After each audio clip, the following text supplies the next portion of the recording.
Anything? Hello? Hello, hello, hello. You do? Nice and clear? Did you have to change anything to do it, or?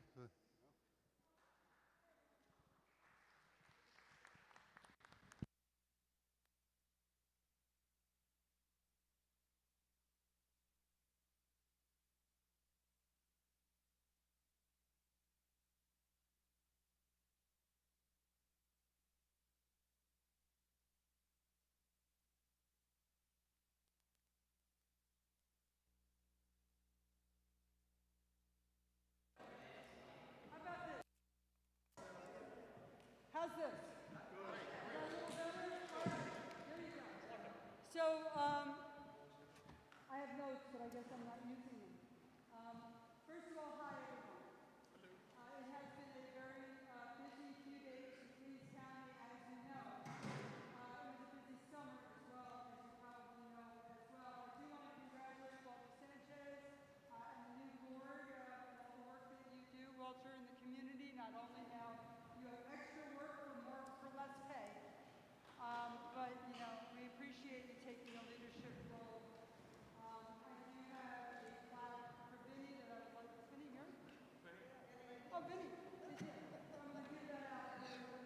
First of all, let me give you a little bit of an update. I saw Walter the other day. I said, I'd like to come to the community for it. I haven't been for a little while. I know that I see a lot of you in the community and in the neighborhoods.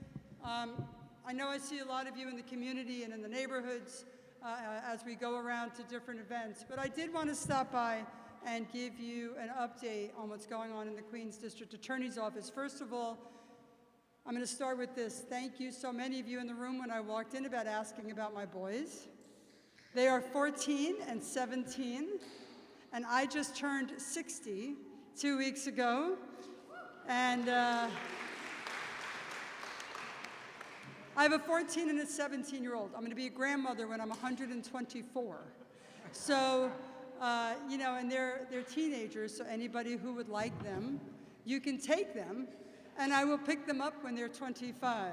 And gesundheit, as they say, be well and happy.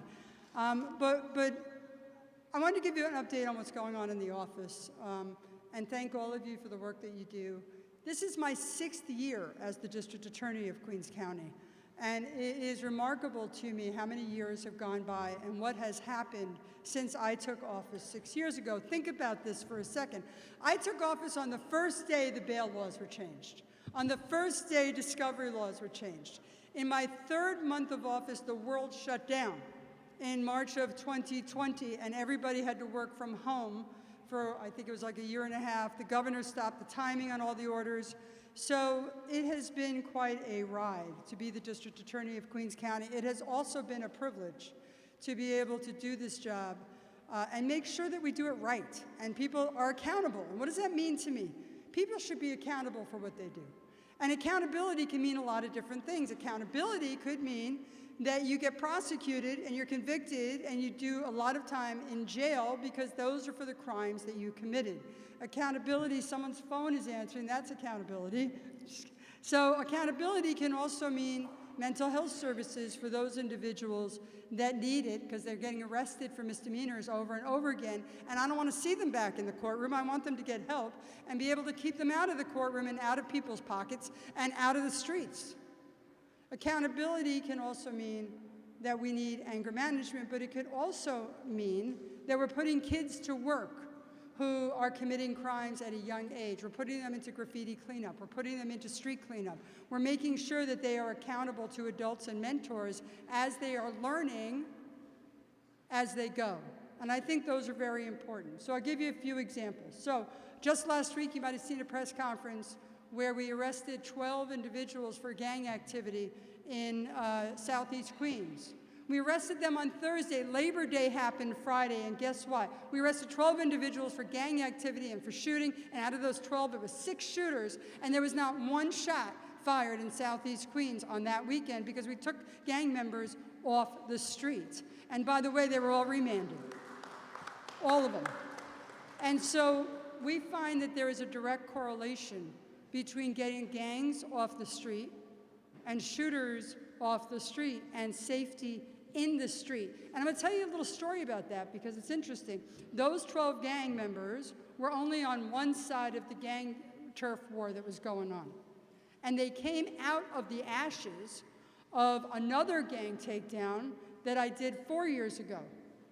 I don't know how many of you remember Amir Griffin was killed at Baisley Houses. He was a teenage kid, 14 years old, playing basketball in Baisley Houses. Someone mistook him, he was not a gang member, and someone mistakenly shot him thinking he was the gang member. And we took out that gang. Because when I became the district attorney, I wanted to know in that particular killing, who bought the gun? Who sold the gun? Who hid the gun? How did they figure out that Amir Griffin is in that park? Who was the retaliation for when he was killed? What was the first shot fired? Was it his or was it another gang's shot fired? And out of that one, we took out 33 gang members from Southeast Queens. And the 12 that we just indicted last week came from the ashes of that, and they filled the vacuum that was left. And so you took them out, and there was no shootings that weekend. So that's just one example.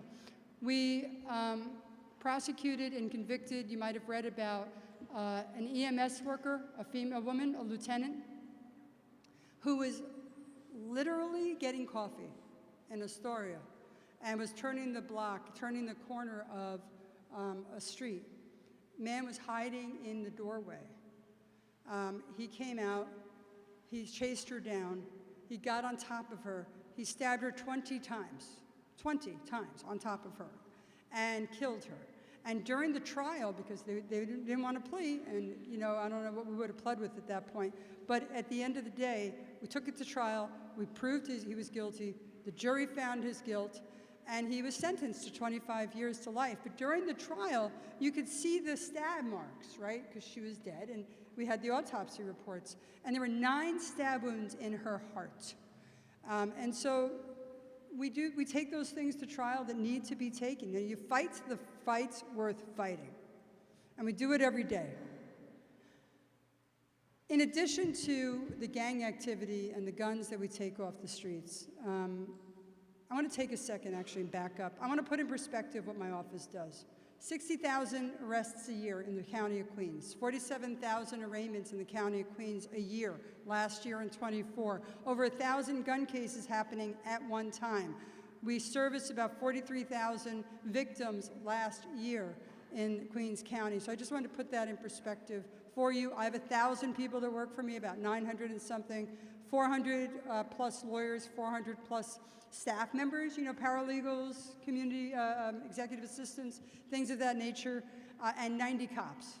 So we have a force in and of ourselves, and that's the size of the office. And that's how we can handle so many things, right? So in addition to the gangs and the guns that we're taking off the street, we do investigations, long-term investigations. You might have read about the indictment that came down indicting 20 members of a car theft ring. Now, I know the neighborhoods here. I know the 104th, I know Community Board 5, and I'm just telling you, these guys are responsible for a lot of theft, a lot of grand larcenies for the cars. And it's an interesting thing, because I'm 60, and what goes around comes around, right? So these guys were divided in 3. They were the stealers, the ones that are stealing the cars. They were the ones that were brokering the cars. And then they were the ones selling the cars, right?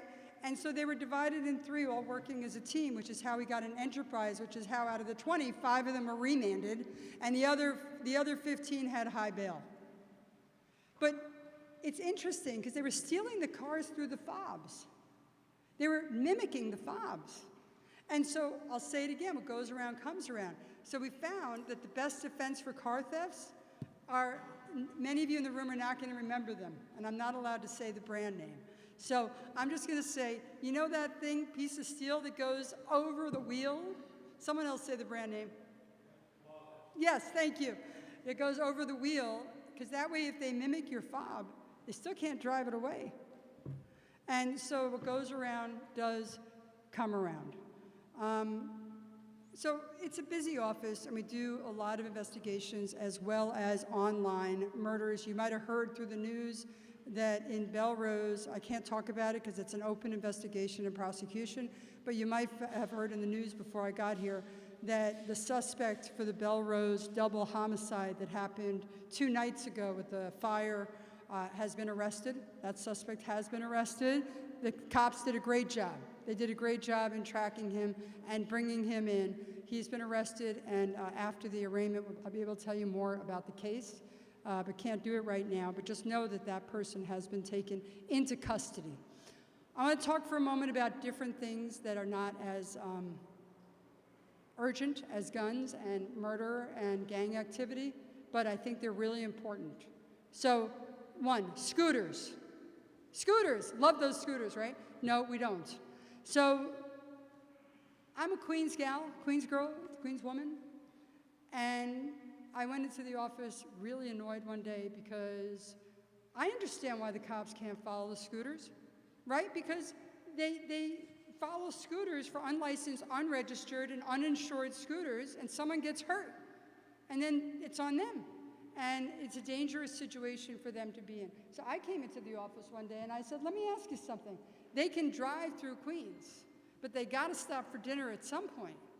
So let's take them off the street. Let's pick them up.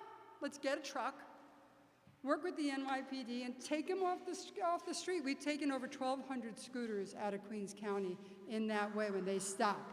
So, and they're unlicensed, they're unregistered, and uninsured, and it's amazing how dangerous that can be. And by the way, you know who it's really dangerous? Not only people walking and driving, it's dangerous for the cops because they're approaching a vehicle that cannot be identified. So if anything happens, like the shooting of 2 officers when they chased a motorcycle that was unregistered and uninsured, and they chased him because of that, one cop got in a car, one cop got on the motorcycle, and another cop ran, and this guy shot 2 of them. And if he had gotten away, we'd never be able to find him. How would you find him? There's no plate, there's no ID, nothing. Anyway, he got convicted, and he's doing time right now as well. So those are just some of the things that are going on. Scooters I went over. I would like to talk for a moment about cannabis shops. So we are doing the best we can in going out and taking illegal cannabis shops out of the neighborhoods. If the community board has individual ones that are concerning, you can also reach out to us on those. But we are taking them out. I have a number in my notes that I'm not using, but we have taken out quite a few. I like taking out the trucks because I can take the trucks, right? It's hard to do that with a store. But we have notified all the landlords that have illegal cannabis shops in their tenancy and said, if you don't get rid of them, I'm going to get rid of them, right? And so we are working on that. Scams. I'm going to be very quick about scams, and I'm going to say it in my best Queens accent. You ready for this? Don't give anybody your money. Don't give anybody your money. You don't know them. You have no idea who they are. Their voice on the other end of the phone. So someone calls you and says, Grandma, Grandpa, I'm arrested in Florida. If you don't send money, they're not even going to let me see a judge. So you got to send $5,000 to this wire, or I'm never going to see a judge, and they're going to leave me in here. Now, I'm not saying don't give your grandchildren money, because I know that game. Tomorrow I'm going to get like 10 phone calls from grandchildren that said, you told my grandmother not to give me money. That's not what I'm saying. What I'm saying is trust but verify. Another big scam, 2 big scams. One is romance scams. You meet somebody online, you start chatting, they get to know you, you get to know them, they ask for money because X, Y, and Z, whatever it is. They want to come visit you. They are in a lot of trouble, and for $5,000 you can solve all their problems, all this kind of stuff. Don't give them money. If they like you, they'll see you anyway. Don't give them money. Last scam that I just wanted to mention, this is DA Melinda Katz's office. We are investigating you. For $5,000, we will consider your bill paid in full and the investigation closed. You're thinking to yourself, I know Melinda Katz. I've known her for 30 years. She wouldn't be investigating me for nothing. I should send the money. Don't send the money. We're not investigating you. If we were investigating you, we wouldn't be calling you. So just, you know, we would tell you, and you'd come in, and it'd be like more of a formality. So don't give anybody money. But if you fall for a scam, if you do, please don't be embarrassed. This is what they do. This is what they do. This is their only job, is to separate you from your money. That's their only job. They're very good at it. Don't be embarrassed. Please call us. We'll try to get your money back. And I think that's important. Last topic, and then Walter, before Walter kills me over here and pulls, those of you that remember the cane coming out, squatters. Squatters. Those guys that go into your house and they've been there 30 days, and then they say they have a legal right to stay there because you didn't kick them out, it's not true. I'm not allowing that to happen here in Queens County. You don't get a right to trespass, walk into someone's house by breaking into that house, or wait till a broker leaves and then sneak your way into there in a vacant house, and then tell anyone that you have a right to be there. It doesn't work that way. If they're trespassing, and so this is how it works. If there's a doorway and someone enters the doorway without your permission, they're squatters. They're squatters, that's all it is. So I'm happy to answer anybody's question. If anybody, I don't know, Walter? So I appreciate you having me here tonight. I'm happy to answer questions. If not, you know Kate. You know Kate is always here. We purposely send someone out that is not a lawyer in order to take referrals, domestic violence, human trafficking. My kid needs extra help, because we do that too. I have a special ed teacher on staff to be able to go into the high schools and the junior high schools to work with kids who are on the wrong path. So we will also do that. But now, I'm sorry, I talked way too much. No, fine. We're lucky.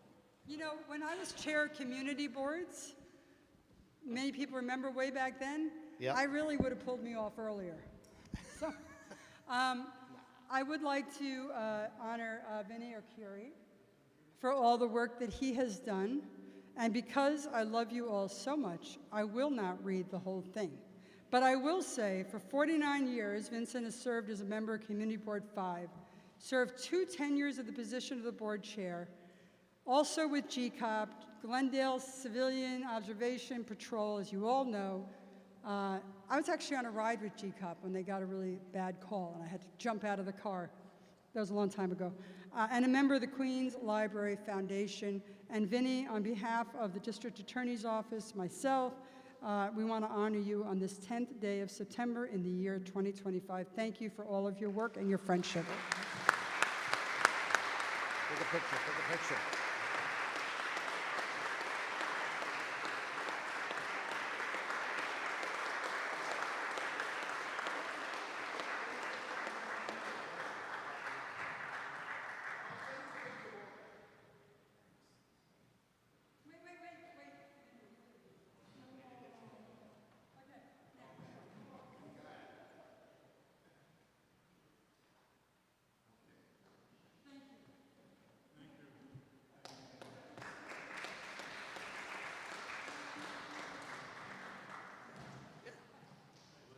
So I bet when you were on a community board, the district attorney did not come to that community board.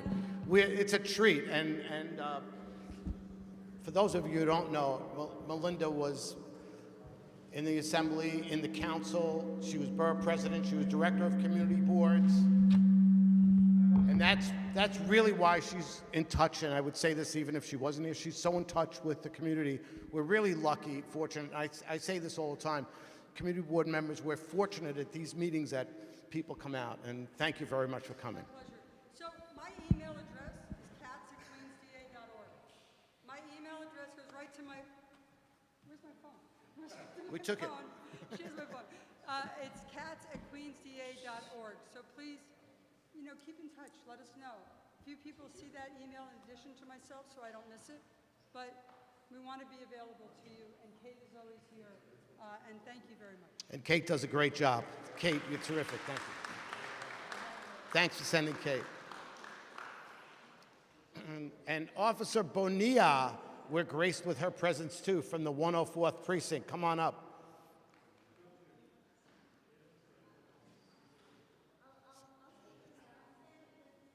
Thank you for coming. Wouldn't miss a day where we're honoring Vinny, one of my favorites.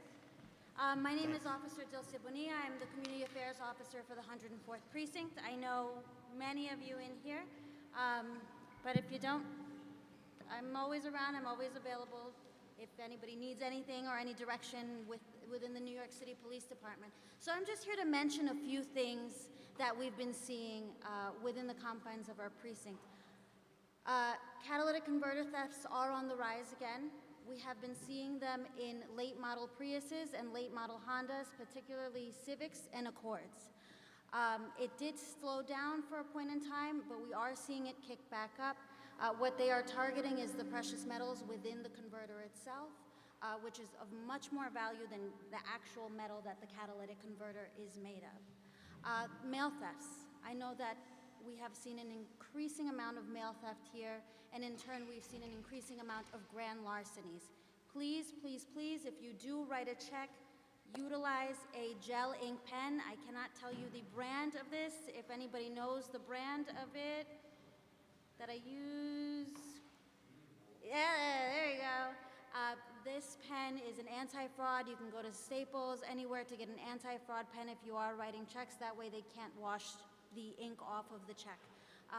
They can use a multitude of household cleaners to wash the ink off the check. It's not that difficult.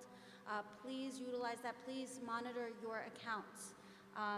Most people don't realize until much later that money has left their account when they're thousands and thousands of dollars out of it. To piggyback what the good district attorney was talking about in our scams, the romance scam, they will reach out to you out of nowhere. It'll be a Facebook link. It'll be a message on Twitter. Hey, you have beautiful eyes. Let's talk, let's chat. It goes on a couple of months and they're asking you for $5,000 because their mother is sick. Then it turns to $10,000. Then it turns to $20,000. And then by the time that you have no money left in your account, they disappear. Another scam that we're seeing, which is really why I'm here today, is the jewelry scam. The jewelry scam has been going on across New York City. We have seen several hits of it here in our precinct, particularly in Middle Village and particularly in Maspeth. They are targeting our elderly population, and they are targeting them for the jewelry that they wear on their body. Peggy, can I use you as an example? Yes. So they'll say to you, hey, oh my goodness, you look just like my mother, and today is her birthday. Can I give you a blessing? And I would say no. And Peggy would say no, but somebody else would say, yes, of course, you can give me a blessing. Thank you for that compliment. And they would come, they would say, they would give you a hug, and they would switch out your jewelry for something of lesser value. It's been mostly chains recently, but we have seen rings, we have seen watches, we have seen earrings. Another way in which they do this scam is that they'll be driving around, say you're doing yard work, say you're cleaning up the tree pit in front of your apartment. They'll jump out, hey, do you know where the nearest hospital emergency room is? Oh, sure, it's at Wyckoff. Oh, thanks, no problem. Can I give you a hug? And they'll hug you and remove your necklace from you. We have seen this time and time again across this city.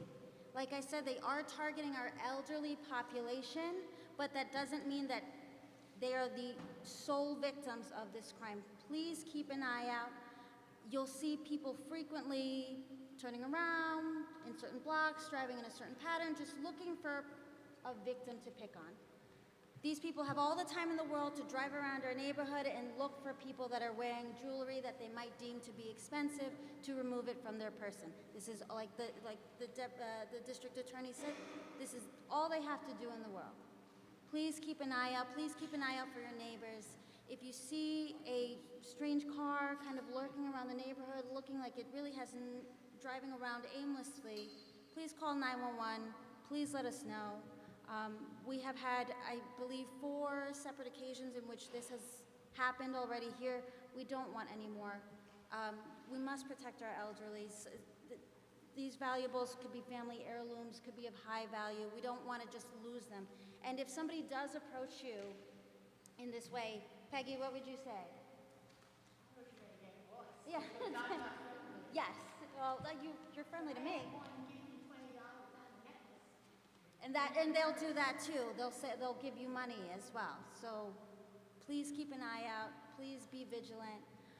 And I just wanted to direct everybody to our community council meeting. It's next Tuesday. It's in Ridgewood. It's at Maranatha Baptist Church.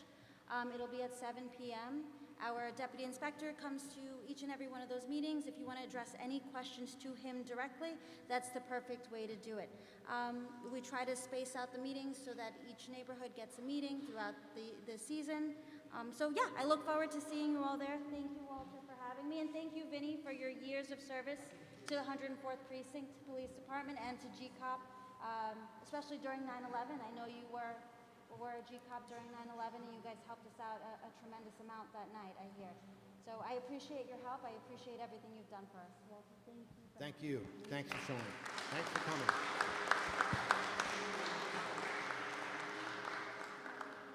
Thank you very, very much. Very important to have you here, and we're lucky.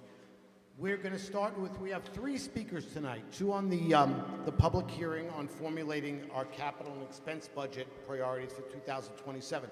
The board's going to be going through our capital budget expenses. For those new members that don't know, we rate from 1 to 30 the capital projects that we'd like to be funded. So we have speakers. Tonight's the time when we have speakers to talk about projects that are close, near and dear to their heart. First speaker we have tonight is Laura Seidel. So come on up, Laura. And Laura is Executive Director of the Myrtle Avenue Bid. For those of you who don't know, Ted Renz, who's been a board member for 45 years and helped shape what Ridgewood is today, what Middle Village, what Glendale is today, by his work on the Industrial Committee, his work on this community board, work on the Zoning and Land Use Committee. So you're going to have tough shoes to fill. But before you ask for what projects you're looking for, can you just introduce yourself to us and tell us where you're from and what's going on? Yeah, my name is Laura Seidel. I moved to Ridgewood at the beginning of the year with my husband from the East Village, where I was for 11 years. Before that, I was in Boston for college, and I grew up in Kansas. So now I'm here in Ridgewood and excited to get to meet you all, so stop by the office. I'd love to talk to you in a less echoey room. So we hope you get as involved as Ted has gotten in the community board. You said yes? Yeah, I'd love to. Okay. Yeah. Talk to us. What's your Great. project? So first, I'd like to thank you on behalf of the Myrtle Avenue Bid for your continued support for our capital project improvement. The last time that Myrtle Avenue from Wyckoff to Fresh Pond was included in a major capital project was 1984. That project fell under the New York City Commercial Revitalization Program and included installation of new concrete sidewalks with brick pavers, planting some new trees, installing steel face curbing, and 3 pedestrian plazas. Subsequent enhancements have included the installation of Type M poles, benches, historic marker signs, banner poles, a new plaza at 71st Avenue, and a raised planting bed. Unfortunately, many of these improvements, particularly the brick pavers embedded in the sidewalks, have significantly deteriorated. These have led to tripping hazards and unsafe pedestrian conditions, resulting in multiple lawsuits. Our proposed improvements may include, and are not limited to, replacing the deteriorated sidewalks with safer, more durable materials that do not include brick pavers, adding new curbs, more Type M poles on the side streets, removing the Belgian blocks from over 3, expansion of beds with permeable, rain gardens, pedestrian spaces, new benches, amenities. Given that the most recent project only repaved the street bed, we urge consideration of a full street reconstruction, including upgrades to underground infrastructure, including water and sewer lines, as well as utility enhancements. Myrtle Avenue, as you know, is a major commercial and transit corridor serving the greater Ridgewood area, Ridgewood, Glendale, Middle Village, and Maspeth, and Bushwick in Brooklyn. The corridor is home to approximately 345 retail and service businesses, Each of these businesses calls Myrtle Avenue home and deserves safe, accessible, and beautiful access to their front doors. While there are numerous important projects, we respectfully request your continued support for this critical capital improvement initiative. Thank you. Great, thanks. Anybody have any questions before you leave? Before you leave, Laura, questions? Gary, where is that? Has that been on our capital budget priority anywhere? What number is it? Do you know? All right, so Laura, the project has been in the top 10 in our capital budget priority, and it's renovation of sidewalks, curbs, and ramps on Myrtle Avenue between Wyckoff and Fresh Pond in Ridgewood. So it's been in the top 10. We don't typically take things out until they're funded, but we should be okay with that. We'll let you know. Great. Do you have any questions for us? No. Okay. Thanks for coming. Great. Thank you. Appreciate it. Number 2, Stephen Fiedler, Parks Issues. Hello, everybody. How are you? So when it comes to revenue, we're looking for 19% of the budget would increase parks by 50%. We need at least a 10% budget increase and a lot for park maintenance workers. There's not enough people weeding, cutting grass, picking up garbage, and we're also looking for a brand new garbage truck. The one we have is about, I don't know, maybe 10 years old, and it runs 3 days, breaks for 2 weeks. Runs for 3 days, breaks for 2 months. And the parks don't fix it. It has to go to sanitation department. So that's just a few things we're looking to have for the parks department. It's all about money to get people to work. Thank you. Any questions? Thank you. Questions? Bob Cermelli has a question.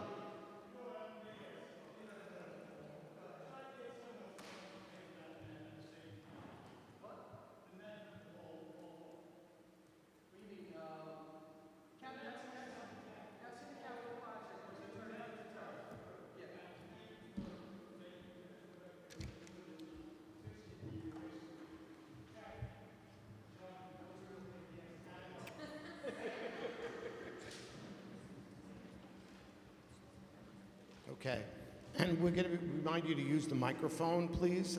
And we have one person who's going to speak at the public forum, and that is Jonathan Rinaldi. He's going to speak on artificial intelligence. We have 2 minutes. Hello, Community Board 5. How you doing? Wow, a lot of echo here, right? Anyways, I want to speak on an issue I've been talking about for years. Okay, in our one-party system, the only way for Republicans to succeed is by running as a conservative Democrat. It's a brilliant strategy, really, to win in this blue city. It doesn't matter if a candidate supports Curtis Sliwa. They're still a Democrat. It doesn't matter if Daniel Penny's attorney backs them. They're still a Democrat. It doesn't matter if they push a strong anti-LGBT platform, but they are still a Democrat. By running as Democrats, these leaders can fight for common sense policies, more police, ending sanctuary city chaos, and protecting our neighborhoods. They can join bold reformers to bring change to City Hall, aligning with voices like Lee Zeldin and the MAGA Donald Trump. This approach outsmarts the system to restore sanity to our city. This is why I'm here to call a great pioneer in this movement. And that's why I'm here to endorse Mr. Phil Wong for City Council, because after all, you are still just a Democrat. Thank you very much. Thank you.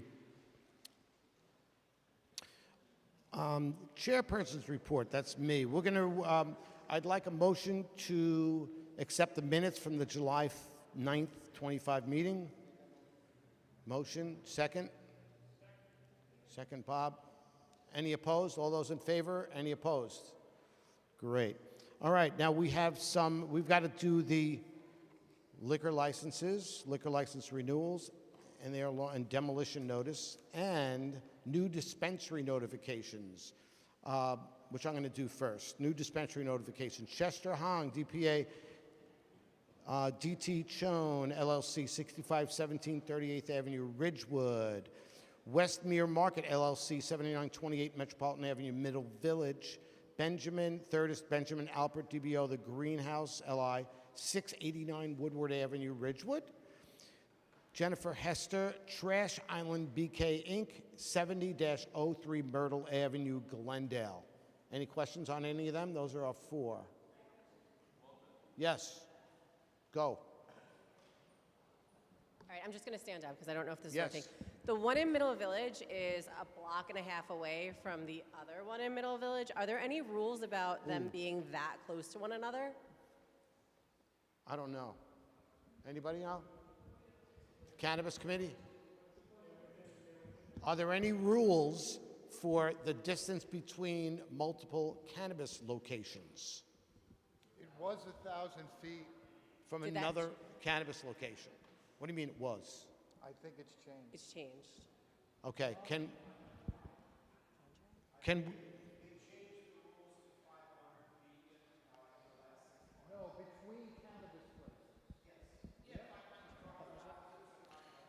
who can check that out? We just want to make sure. We believe it's 500 feet. Can we make sure the committee, can you guys check that out and see whether that's in fact, thank you, by the next meeting? All right? Other questions on that? All right, new liquor licenses, La Paralada Colombiana, 2 Corp., 859 Wyckoff Avenue, Ridgewood. Second one, Aradas Corp., DBAT to be determined, 6227 Fresh Pond Road, Middle Village. Third one, Receive by Impact, DBA pending as well, 6388 Woodhaven Boulevard. We've got a lot of them in Rego Park. New liquor license renewals now. Hungry Burrito Taco, which is at 811 Seneca Avenue, Ridgewood. Super Polo Restaurant, 865 Woodward Avenue, Ridgewood. Grave Productions, nowadays, 5606 Cooper Avenue, Ridgewood. Stegonia, LLC, DBA Pegs Cavalier, 5902 Norman Street, Ridgewood. You could stop me if you have any questions on any of these. You don't have to wait till the end. C&Q on Myrtle Avenue, Celtic Gas House, 6404 Myrtle Avenue, Glendale. East Coast Burgers, 5321 Metropolitan Avenue in Ridgewood. New York George's Catering Corp., Mama Pisco's Kitchen Bar, 5305 65th Place, Store 1 in Maspeth. It's on the plateau. Kanji Sushi, Queens Inc., Kanji Sushi Hibachi, 6419 Myrtle Avenue, Glendale. Next one, this is New Wine, Beer, and Cider, Havana Piscil, 901 Seneca Avenue, Ridgewood. And Wine, Beer, and Cider Renewals, Angel Fire Bullet, K&K Super Buffet, 341 to 345 St. Nicholas Avenue in the rear unit, Ridgewood. Sakura 7 is at 6554 Grand Avenue, Maspeth. Philly's Pizza is in Middle Village, 7402 Elliott Avenue. And Ichiban Sushi Japanese Restaurant in Ridgewood at 6647 Fresh Pond Road. The last one for that category is Janice New York Inc., Billy's Marketplace, 870 Cypress Avenue, Ridgewood. Other notifications. Cozy Corner, 6001 70th Avenue, Ridgewood, which is, what is that for, Gary? It's got 2, notifying us of asking sidewalk, continuous and or non-contiguous municipal space. So they want to do outdoor dining for that one. The next one, notifying us they're adding sidewalk, continuous and or non-contiguous municipal space to the SLA license, and that is Il Gigante, 880 Woodward Avenue in Ridgewood. And the last one is a corporate change, Aftermath NYC, 1680 Madison Avenue, Ridgewood, and the name of the company is Beer Wax Queens, LLC. Yes, sir. 6419 Myrtle. Yep. Isn't that too close to the house of worship, the tabernacle? I don't know.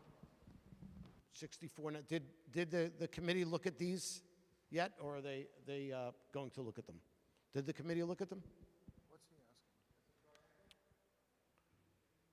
asking? 6419, you said? 6419. Kanji Sushi Queens, Inc., new wine, beer, and cider. It's right across the street from the tabernacle, It is. diagonally corner to corner. Let's. What? Said it's right across the street from New Tabernacle. Oh, That one. Okay. it's a restaurant. It's a restaurant. Aren't they asking for a license? Yes.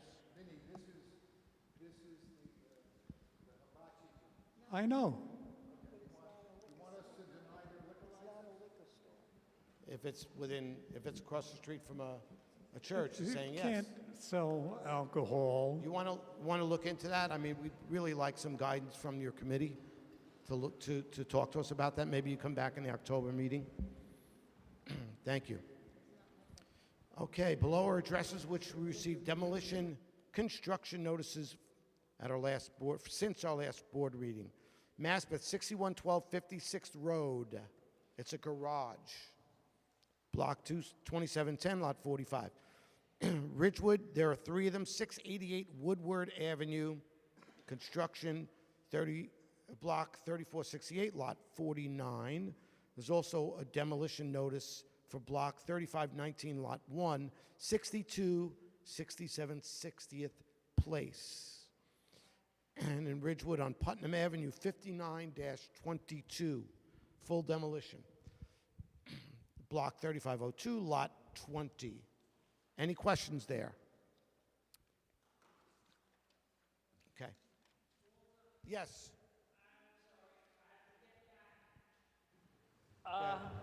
The dispensary at 7003. Oh, give me a ring. Where's the dispensary thing? The dispensary at 7003 Myrtle Avenue. Yep. Next door to the pizza place, across the street from McDonald's, about a block and a half from Forte Academy, which is a school. Are we approving that? We hear from the committee on that? So the committee's going to talk about it in the next month, Okay. okay? So go to the meeting. All right, now we have elected officials. Kevin Morris here from the mayor's office. What's going on, Kevin?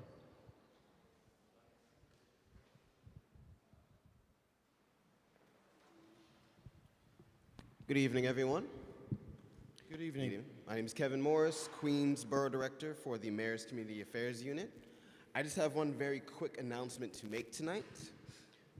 Mayor Adams, along with our school chancellor, Melissa Ramos, as well as Dell Technologies and New York Yankees All-Star Jazz Chisholm, have donated over 350,000 new internet-accessible laptops to New York City Public Schools for the upcoming school year. And this is part of our plan to sort of shorten the divide among a lot of schools in terms of technology and resources and access to information. So we do not yet know where the laptops are going to be distributed. The laptops will, of course, be free, but they will be distributed to schools across the city. I don't know how many are coming to Queens, but I will work with our press department to make sure that we know what those are, and we will let you know if there are any schools in this district that will be getting any. Yes. In addition to that, I just want to welcome everyone back to the start of the year in terms of community boards, and we wish that you all have a wonderful year. And our hearts and minds are, of course, as always, with the victims of September 11th as we commemorate their memories tomorrow. So thank you very much. Thank you. Thanks. Claire Collins, Borough President Donovan Richards. Hi guys, my name is Claire Collins. I'm the CB5 liaison for Borough President Donovan Richards. It's nice to see everybody again. I hope you all had a good summer. So just a couple of events coming up. On Tuesday, September 23rd at 6 p.m., we're having our Caribbean Heritage Celebration at Queens Museum in Flushing Meadows Park. And then the following Thursday, September 25th at 6 p.m., we're hosting our Mexican Independence Day celebration at Queensborough Hall and Kew Gardens. And then finally, on September 27th, which is a Saturday, at 4 to 7 p.m., we're hosting our annual Queens Climate Expo, which is going to be at the New York Hall of Science, which is in Flushing Meadows Park. Yeah, and I'll send that list to Gary at the board office so you guys have it in writing as well. Thank you. Thank you. So the way we're doing things is if a legislator himself or herself shows up, I'm going to let them speak as soon as they come. They do have other things they go to. Don't be insulted if a legislator speaks and runs. They have other things to do, but maybe they'll stay. So we have Assemblywoman Jennifer Rajkumar. Welcome. Thank you. I'm so happy to be here with CB5. Thank you for everything you do for the community. We had a wonderful Glendale Community Day. I see Dory here. We also had a very meaningful 9/11 commemoration of the 42 members of our community who died that tragic day. It was very well organized. I want to thank everyone who was a part of that. You see I have a special proclamation here. Are we going to be doing this now? Okay, well, this is a special proclamation for a very special person, and his name is Vinny Arcuri. Yay. I would like to thank him for his service. I'll bring it to you. I'll bring it to you. But I wanted to just say a little bit. This New York State proclamation honors him as, of course, an exemplary community leader and public service. For a quarter of a century, Vincent Arcuri honorably and selflessly served his community as chair of Community Board 5, a native of Glendale dating back to the 1940s. Vincent Arcuri has steadfastly championed the interests of the neighborhood that he loves. He is inspired by his Catholic faith to live a life of service. And he has also been a parishioner at St. Pancras Church and a member of the Knights of Columbus. He boasts a distinguished career in construction, including a critical role in the recovery operations after the September 11th attack. The entire community takes pride and inspiration in the passionate work of Vincent Arcuri. So therefore, be it proclaimed, in view of all of his outstanding achievements and contributions, New York State honors him with this proclamation. Congratulations. Thank you, and thank you. Thank you. I'm honored to know you. So I'm going to present this to you in a second, but I also just wanted to give you an update on some legislation that I'm working on in Albany. So we're building upon the incredible success of last year, where I authored and passed the Smokeout Act to close illegal smoke shops that have been proliferating around our city. And I said we're going to smoke them out and shut them down. And my bill gave New York City the power to finally shut them down on its own, because before that, only the state could do it. That's why you see over 1,400 illegal smoke shops closing. However, we still have a problem of legal cannabis dispensaries improperly placed. If any of those are an issue that you would like to discuss, I'm happy to work with OCM on that. Ghostbuster Act. I've introduced that to eliminate ghost cars. You see all of these ghost vehicles with obscure paper plates. Criminals use these cars. They also evade tolls, costing us millions in taxpayer dollars. The Ghostbuster Act will give the police enforcement powers to boot these cars immediately. Pets. One of the most popular bills I've introduced in Albany recently this year is Penny's Law in honor of Penny the Chihuahua. Penny the Chihuahua was mauled by 2 pit bulls and almost died. This is happening to dogs across the city. Why? Because there are certain dog owners that are negligent, and they have these attack dogs that kill other pets. We're going to stop that by, for the first time, holding these negligent dog owners accountable. That's Penny's Law. And also, the second thing I'd like to tell you is about all of the incredible events that we have going on. One is for veterans. Veterans, it's very dear to my heart, people who put their lives on the line for our country. And that's why my office is going to offer services for veterans in collaboration with the New York City Department of Veterans Affairs on almost every issue imaginable. Housing, employment, benefits, you name it, we're gonna tackle it. Second, homeowners. We're having a homeowner assistance day in my office to prevent foreclosure and any other issues, repairs, anything that homeowners are struggling with. We're going to have a special homeowners assistance day. Along with that, Hispanic Heritage Month is around the corner, everybody. And we're going to have a big party that I am hosting, a big celebration. It's going to be in the heart of Woodhaven. Come on down, it's not too far away. And we're going to celebrate Hispanic Heritage Month. And also, flu vaccines. I'm partnering with Walgreens. My office will be offering flu vaccines for free to anybody. So those are just some of the activities. I want to just finally say thank you for all that you do. This is a labor of love. You're putting your time into the community. You're here late at night because you care so much. Therefore, please be in touch with me directly about anything that you're working on. It's such a privilege to work with you. Thank you. Thank you. Thank you. Any questions? We have any questions for the Assemblywoman? No, thank you very, very much for coming. We appreciate it. Very big part of our meeting. Thanks. Representing Congresswoman Grace Meng is Tiana Armstrong. Where are you?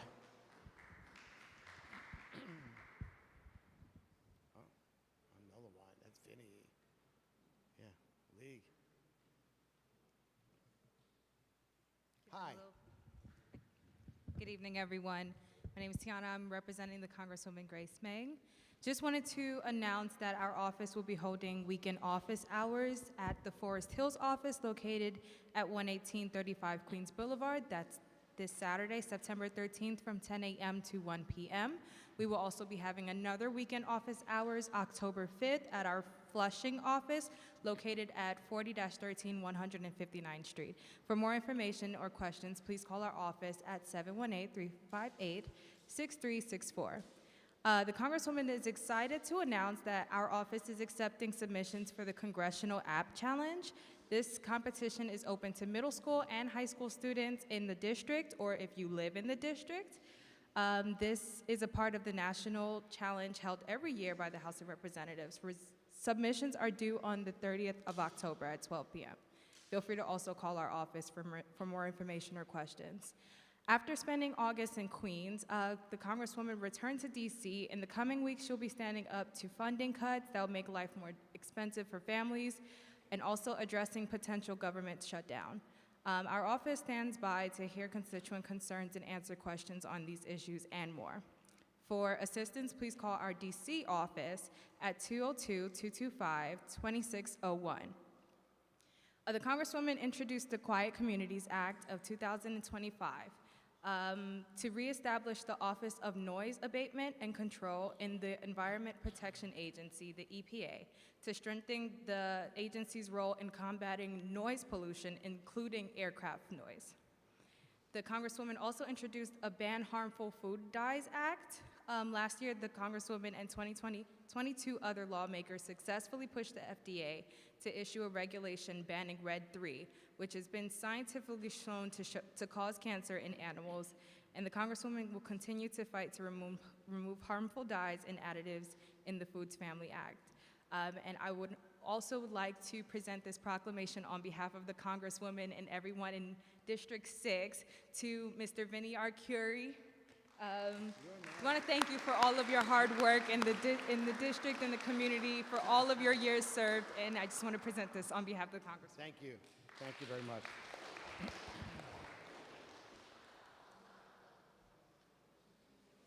Kate, I want to thank you for bringing the district attorney. It was really a treat, and as I said, she's a person of the people, so you could speak to the district attorney, but Kate is just as good, so thanks. We have Kimberly Vega from Council Member Jennifer Gutierrez's office.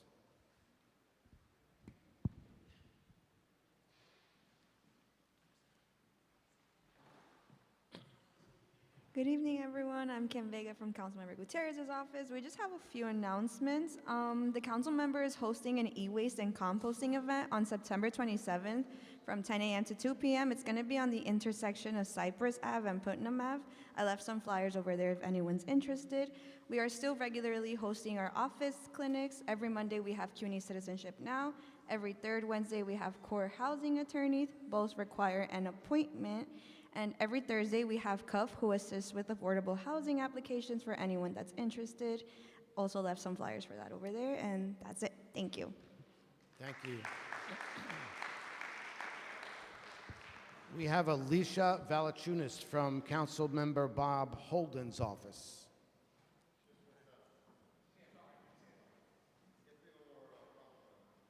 Hello. Hi, my name is Alicia Valachunas, and I'm the Deputy Chief to Councilmember Holden. Thank you for having us today. I just want to bring awareness to letters are going out to the community about your lead pipes. If you have lead pipes in your homes, that goes out every year now. Does not mean you have to change your pipes. A lot of our seniors are calling us saying, oh, I got a letter from DEP, I have to change my lead pipes. No, you don't. It's just bringing you awareness of a situation that you have in your home. Don't let them tell you have to change it. They're trying to find a way with people that low income that they'll come out and do it for free. So especially for most of our seniors. We had seniors that put out $20,000 to change this lead piping, and there was no reason for it. So these letters have gone out, so I'm just bringing awareness to everybody. So please, if you see a senior and they show you the letter, it does not have to be changed, okay? It's all up to the homeowner. Secondly, Maurice Park, I know last time they spoke about pickleball. Pickleball's great, it's going great, there's a lot of people there. I've stopped by, and late at night, I notice when nobody's playing, they leave everything laying around. They leave the nets out, the chairs out, the tables out, and it's a little bit concerning of people coming in and throwing it around, destroying it. So I know that somebody had said they had a storage bin, so I don't know if we can get them to put their stuff away. Or if you have a contact for me to... Yeah, I'll talk. I go down there often. Okay, just if they could put it away at night, that'll be great. We also met with the new Q team from the 104. Great group of people that work the Q team. They have been aware of all the scooters at Juniper, and all the scooters and the bikes and the kids ripping up the track. We did come up with a solution. We are looking to put gates in the track to close it up so the kids cannot come and ride their bikes on the scooters. They're gonna open, but if there's kids with scooters, the cops have a way to close it in and get these kids to stop riding the scooters because they are tearing up the track. So it's a work in progress. We've been talking to Parks Department, and we're gonna come up with a solution on how we're gonna get these gates up. Also, I just want to give you a couple of our events. We have veteran services in our office every third Wednesday.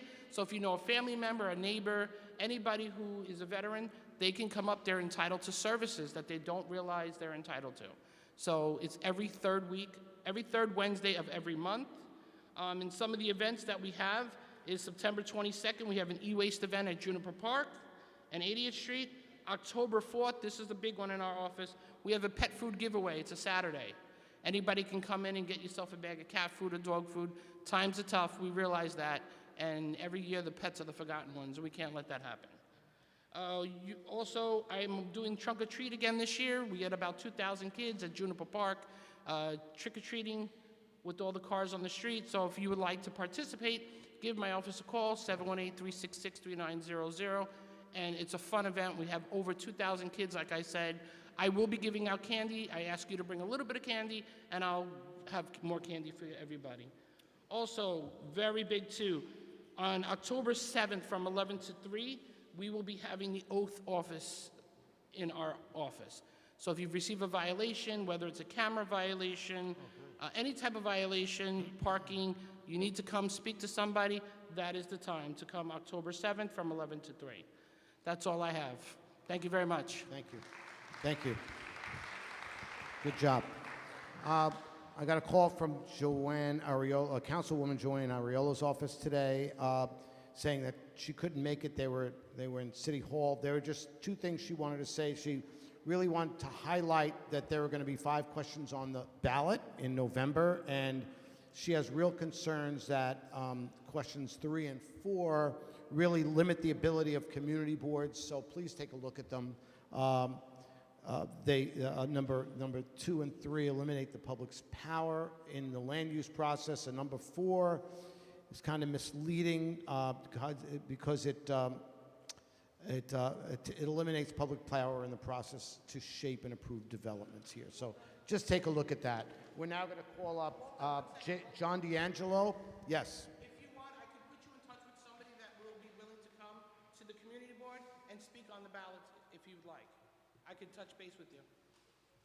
It's somebody Okay, from City we'll Council. talk. Okay? Okay. John D'Angelo from Senator Joseph Adabo's office. Hi, John. Welcome. Thank you, Walter, and good evening, everybody. Again, John D'Angelo from Senator Adabo's Middle Village office. The senator was hoping to make it tonight, but got it rerouted, so hopefully I'll drag him down next month. As usual, I just left flyers on the table for all our upcoming events. We have a slew of events from now to the end of the year, with more being added regularly. But just to highlight a few, coming up soon, Big Band Swing Concert at Forest Park Bandshell, September 19th. If you'd like to see the senator one-on-one, face-to-face, Thursday, September 25th, Middle Village Library in the evening. And then our 2 signature events, both at the Forest Park Bandshell. The end of September is paper shredding, household item donations for veterans, and the following weekend, e-waste recycling and paint collection. Ooh. If you want to get rid of paint the right way. So that's it. I'll be here. The flyers are on the table, my business card on the back, and I'll be here if you have any questions. Have a good evening, and thanks, Sean. Thank you. Representing State Senator Julia Salazar's Maria Valdez. No? Oh, there you go.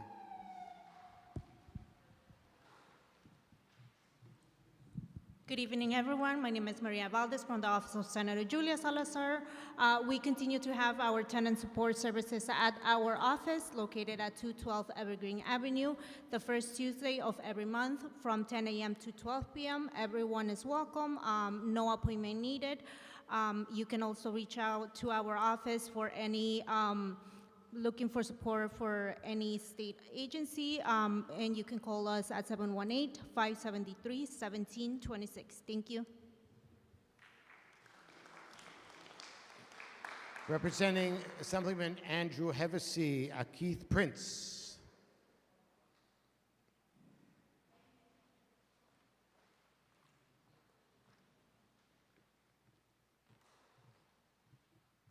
Hi everyone, I'm Keith. I'm Assemblyman Hevesy's Deputy Chief of Staff. I joined the office at the beginning of the summer, so we haven't formally met yet, but I am looking forward to working with you all going forward. Firstly, as we approach the 24th anniversary of 9/11, we remember those we lost and extend our sympathies to their families and loved ones. We also continue to honor all the first responders and our veterans for all they did that day and have done for our community since then. I have a few local updates. Firstly, we're organizing several community cleanups this fall. We had more than 100 volunteers join during the spring, and we're looking to build on that. The next one is Saturday the 20th, so that's next week at 9:30 at the Glendale Vietnam Veterans Memorial Garden. I shared the flyer with Gary, but it was a little late in the day, so you should be able to get a hold of that soon, or you can call our office if you have any questions. Secondly, the Ridgewood Bike Network, Assemblyman Hevesy sent a letter to the Department of Transportation to request a review of gaps or safety concerns in the bike lane network. These issues create dangerous traffic conditions for both bike riders and drivers, and we want to make sure that the roads are safe, whether you choose to ride a bike or drive a car. Third, the Juniper Valley Park, a constituent let us know that there was a group causing some safety concerns because of dangerous bike use in the park. I spoke with the precinct, and the Community Affairs Unit informed me that they are working on the issue. This includes seizing and vouchering bikes, notifying parents, and regularly driving by the park to counter the issue. We appreciate everything that the precinct is doing, and if these issues persist, please feel free to call our office and we'll re-up it. Legislatively, Assemblyman Hevesy is getting his priorities ready for the 2026 session. If there are any bills or budget items that you want him to support, please let me know, and I'll be sure to review it with him. That's all from me tonight. If anyone has any questions, please feel free to call our district office, 718-263-5595, and you can ask for me. Again, my name is Ankeith, that's Ankeith, and I'm looking forward to working with you all going forward. Thank you. Thank you. Jamie Battle is speaking for Assembly Member Stephen Raga. No? Gone? Carlos Muñoz speaking for Assembly Member Claire Valdez.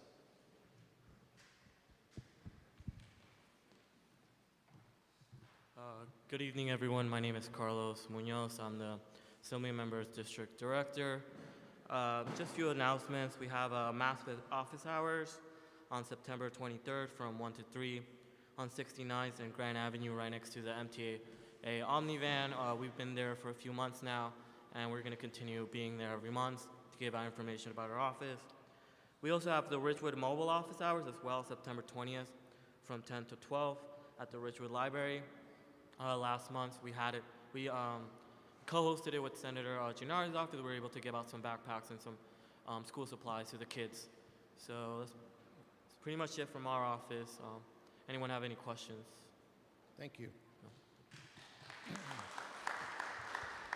All right, for the rest of my report, I have just 3 things.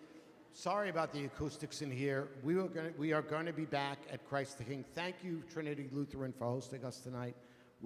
Christ the King was not available tonight, but we're going to be there in the future if that's okay. I never appreciated the acoustics at Christ the King as much as I do tonight. So thank you for hanging out with us. Congratulations to Vincent. Very well deserved.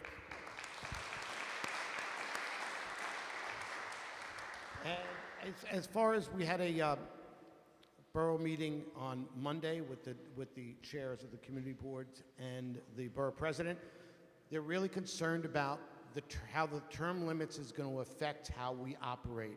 So they're talking to us about really pushing for a change in leadership. So I want to tell you, if you're interested in taking over a committee and doing something, get involved in that committee next year.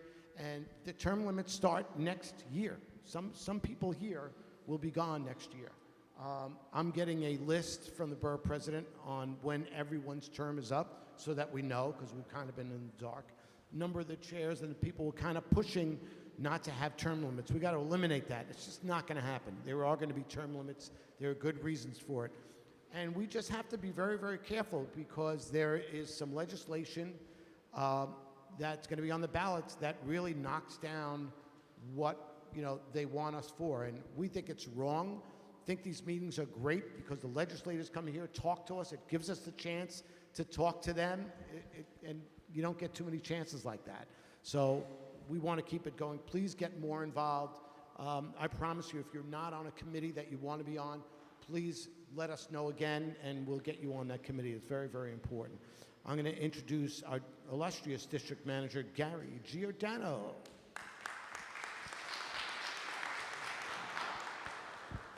Thank you. The acoustics are such in here that I'm not understanding very much. So is it just me? Okay. All right, so tomorrow is September 11th, and there's, I believe, a ceremony at Juniper. And Vinny emceed, God bless him, a memorial ceremony at Dry Harbor Playground on Sunday. So we do it every year at Dry Harbor, and then other people run it at Juniper. So I'll be at Juniper tomorrow night. But I guess for those of you that are old enough to remember, we kind of all know where we were at whatever point in time on that horrible, challenging day, where almost 3,000 people died, and I think 300 and close to 50 firefighters, and then so many people having illnesses and died because of the illnesses that they contracted at the Trade Center. And Vinny spent a lot of time at the Trade Center because he was a VP of a construction company. So God bless you, Vinny. So that's a very important matter, and I wanted to start out that way. I can't understand. Oh, yes. If we could have some moments of silence for those that passed away on that day and since then because of what happened that day.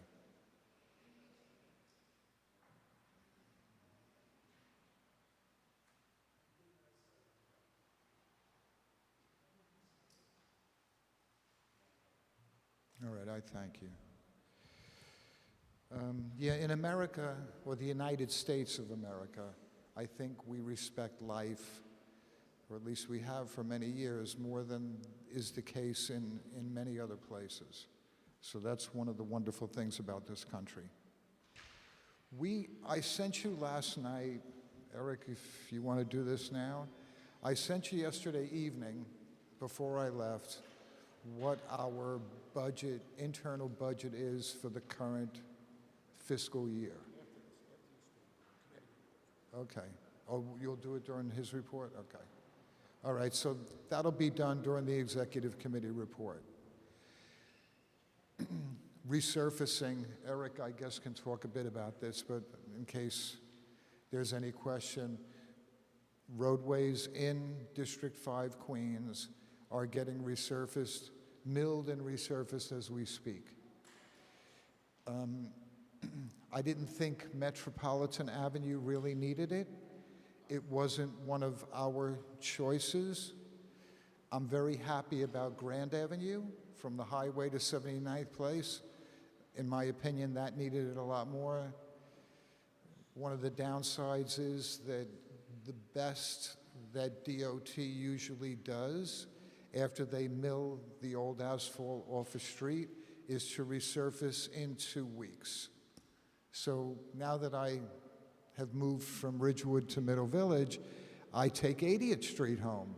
Well, I'm learning South Middle Village now because I'm not driving my old Chevy on 80th Street any more than I have to with it all being milled out. And just an interesting thing for those of you who are interested in slowing down those too often savage drivers, you know, people are asking us for speed bumps because we've run out of intersections to stop the imbeciles. And there is a speed bump very, very close to a driveway. So Eric, 79, 45, 69th Road, go check it out, because that's my detour home now. But they haven't been willing to put speed bumps by driveways. And I know a lot of drivers who say they hate speed bumps. Well, I'm sorry, you know? But when the residents of the block cry out that they have to stop these drivers from going 30, 40, 50 miles an hour. I think there was an incident on Forest Avenue, I think it was this week, where the driver was allegedly doing 50. If that's me, that guy goes to jail, if that's me. So, I know you may not want to hear much about crime stats, but there is some good news, and some of it you may have heard already. Crime in our precinct has been down to some extent this year, and citywide, I think conditions are even better. So I'll just give you a brief synopsis. So for the 104th Precinct area, which is the same boundaries essentially as Community Board 5 area, year-to-date crime is down almost 10%. It is up a little bit in the last 28 days, but in the past week in our precinct, crime is down. But to give you an idea, since 1990 in our precinct, crime is down 81%. And I remember, because that was my first year, 89, 90, I remember, I'm pretty sure, 4,000 automobiles stolen in District 5, Queens. 4,000 burglaries in District 5. Over 2,000 robberies in District 5. And those numbers are a fifth of what they were back then. My opinion, that it's very easy for the newspapers and for the television stations to report crime because you don't have to think to report crime. And I think that I get the Daily News. In my opinion, there's too much crime shown on the Daily News instead of many other things that I want to know about. So I think that a lot of time the media, you know, and a lot of great journalists, but I think the media too often is, you know, if it bleeds, it reads. And I think the perception of crime. And citywide, crime is year to date down 4%. But as you hear on the news, shooting incidents are down 17% reportedly, and shooting victims down 15%. But remember in 1990, for those of you that remember that, there were 2,000 murders in New York City. And compare that to currently 221 as of the 7th. So this city has come back a long way. And I commend the police department for that, but I'm also a believer that a big reason for a lot of that is a lot more money was put into some very, very good youth programs to give young people an alternative to nothingness between 3 o'clock and when they go home for the day.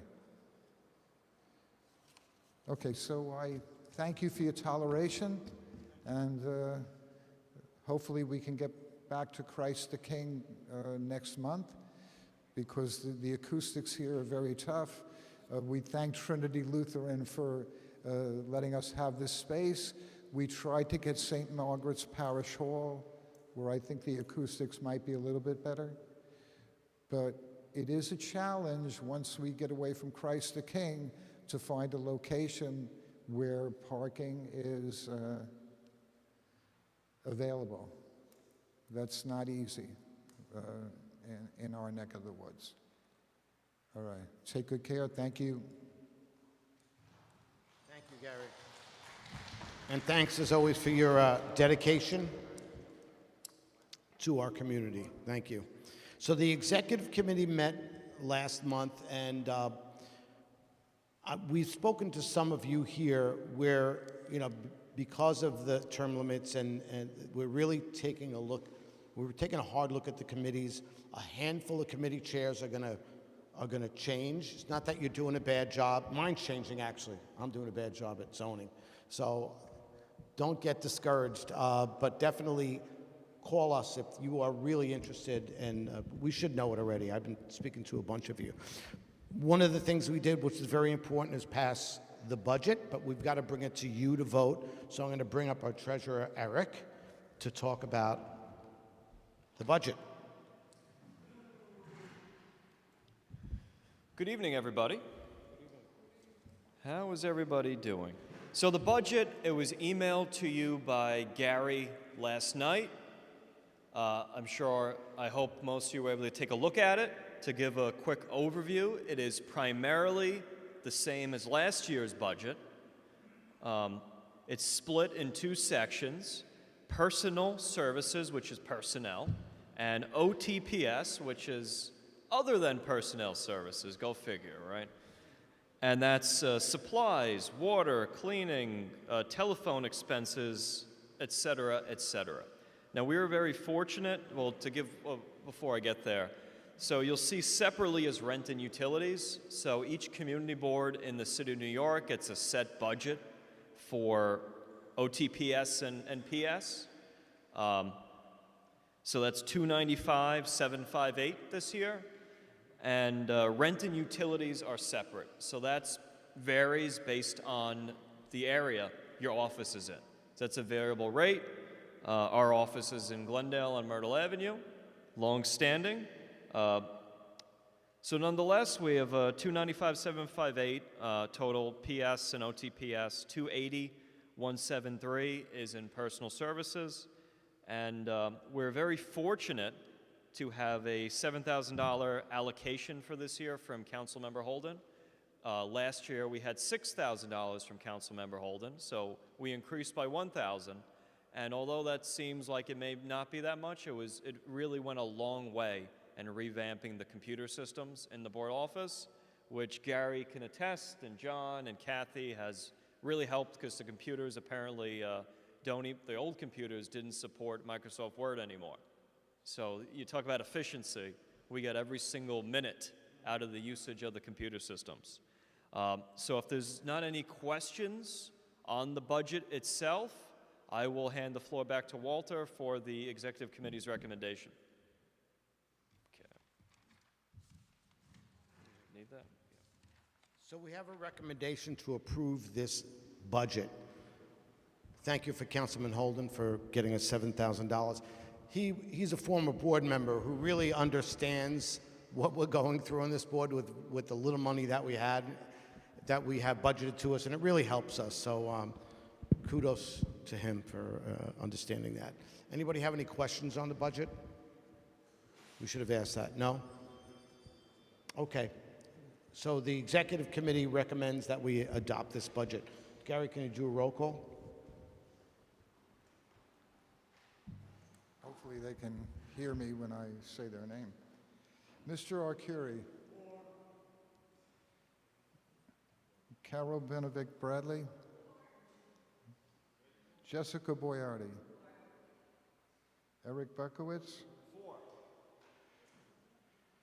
Robert Chimelli. You okay? You for? Elizabeth Chen. Walter Clayton. Emily Coyne. Pat Crowley. Dmytro Fitkowski. Stephen Fiedler. Dory Figliola. John Fitch. Gentry. Maddie Gonzalez is not feeling well, so hopefully she's getting better and better. She sent us an email. And there was a card going around for Ed Latow, right? So make sure you please sign the card. Eddie's a real good guy. He's in Wyckoff Heights Hospital. I think Charles, maybe you can confirm, he has some degree of pneumonia. So God bless Eddie. Gail Grabowski. Fred Howler. Daniel Heredia. Christopher Herman. Fred Hofferly. Paul Kersner. Diego Lecleary.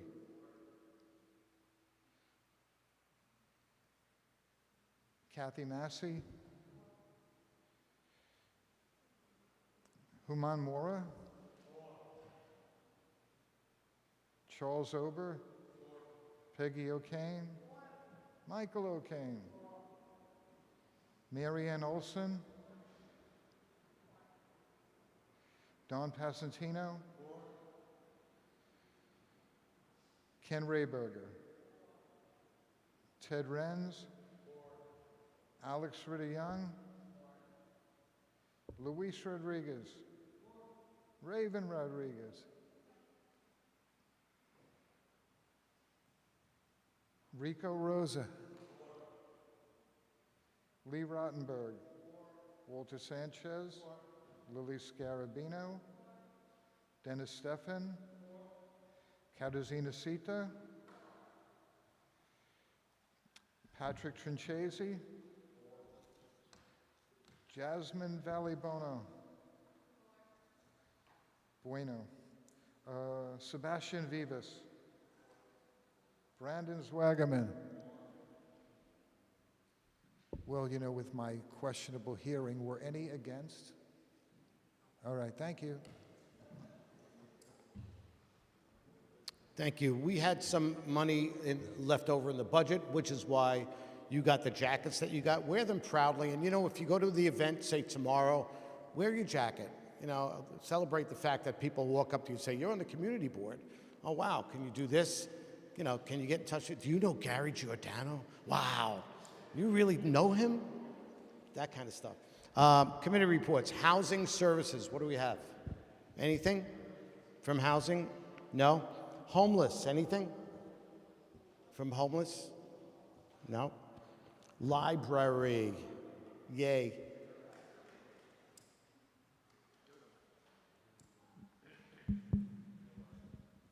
Hey everyone, I hope you all had a great summer. My name is Carol. I live in Ridgewood. I'm the chair of the Library Services Committee. We had our last Library Committee meeting on Monday, August 18th at the board office. We were joined in person by Marianne Olson, who's the manager of the Ridgewood branch, Usha Pinto, who's the manager of the Maspeth branch, Shannon Rocket, who's the manager of government affairs for QPL. And we also had a cultural affairs portion of the meeting where we were joined by reps from Union Docs. So from Union Docs, we had Jenny Miller, who's a co-artistic director, and Christopher Allen, who's the founder of Union Docs. And I'll tell you more about that in a little. So for the topics, we covered a planned library facade and roof repair project at the Ridgewood branch. We also got updates from other branches. So to go in detail about this Ridgewood project, the intent of this project is to upgrade the exterior roofing and drainage system and to do some exterior work. So this includes brick replacement, some terracotta work, and some interior reconstruction of damaged interior finishes. There's apparently some mold issues that might be happening because of this too. So design completion will happen in spring of 2026. Construction is anticipated to start at the end of 2026, and the construction itself will be complete in fall 2028. So this is a 18+ month duration post during this time. We asked government affairs during the meeting if there would be mobile service provided during that time. During the meeting, they said yes, but they followed up afterwards to correct themselves and told us that there will not be mobile library service provided as part of this project because that's reserved for major renovations. So this is absolutely something we want to continue talking about. Moving on to other branches, the Maspeth branch also has a major renovation planned. This is in the design procurement stage with DDC, and the project will include a roof replacement. There's not currently a timeline for this project, and they'll follow up with us as they get more information. In terms of system-wide updates, this was our first meeting since the new budget was passed. And one of the major things that happened with that budget was expanding 7-day service across all three library systems. So 10 additional branches are gonna get 7-day service. 4 of these are in Queens. These are Hunters Point, Jackson Heights, and Glen Oaks. Those will have Sunday service added. Kew Gardens Hills is already open on Sundays. They're not getting Saturdays as well. So this is a big win. Then we heard from the folks from Union Docs. So Union Docs is a center for documentary art. They've been around for 20 years. They were previously based in Williamsburg, but now they're here in Ridgewood. They're located at 352 Onderdonk. So that's at the corner of Onderdonk and DeKalb. They're currently undergoing some construction in their space, but their space has a workshop space, a screening room, a large cinema for public events, and a small office. This is an organization that hosts a variety of programs, including a residency program, film screenings, workshops, and more. They've hosted free screenings at Maria Hernandez Park, so really doing a lot for the community. They showed us several film clips that highlight local people and organizations. For example, they spotlighted the Ridgewood Reservoir. There was one about the Wolf Alport Superfund site that we've heard a lot about. So sharing films that are a great way for us and other in the community to learn about the community. So you can visit uniondocs.org to learn more, and they'll be having more events that the public will be invited to. Any questions? Do you move the meetings around to various libraries, or will you move the meeting around to various libraries, or do you see that as? That sounds cool. Right now, we only meet at the board office, but Okay. that'd be neat. Hey. I just want to clarify for the record. So the QPL staff on the meeting told you that there would be mobile library services and that they had to correct themselves in writing. Are you planning any advocacy against that particular? Because that's egregious.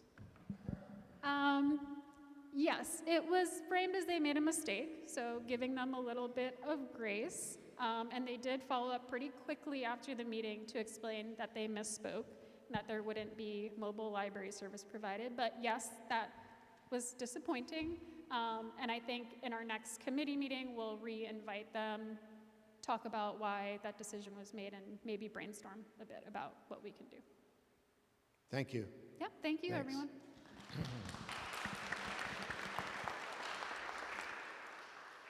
One plus about this place is we're getting cell service, right? We don't really get it down, at least I don't.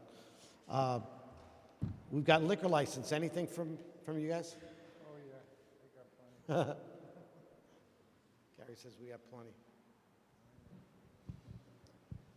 All right, can everyone hear me? So Community Board 5, Cannabis Committee and Liquor License Committee met on August 20th at Community Board office. We reviewed 4 potential retail cannabis locations submitted to Community Board. On a side note, the committee reaffirmed its position that although the Office of Cannabis Management permits retail cannabis within 500 feet of a park, as a committee, we will oppose such locations, subject to vote on by the board. In these cases, a letter of opposition will be submitted to OCM with the support of the full board vote. The 4 locations that we reviewed was 7110 Grand Avenue, a unanimous opposition due to the proximity of the School of Heroes, 6517 68th Avenue, unanimous opposition due to the proximity to Mafera Park.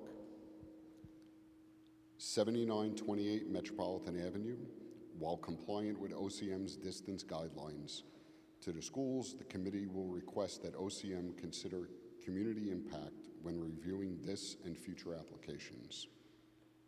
689 Woodward Avenue, unanimous opposition due to the proximity to Rosemary's Playground. That's better. When reviewing the liquor licenses, there were 2 locations that did come up. 859 Wyckoff Avenue, it's a new applicant. The committee noted that the location has been problematic in the past. And 5606 Cooper Avenue, it was a renewal applicant. Previous noise complaints have been reported. The meeting adjourned at 9:26.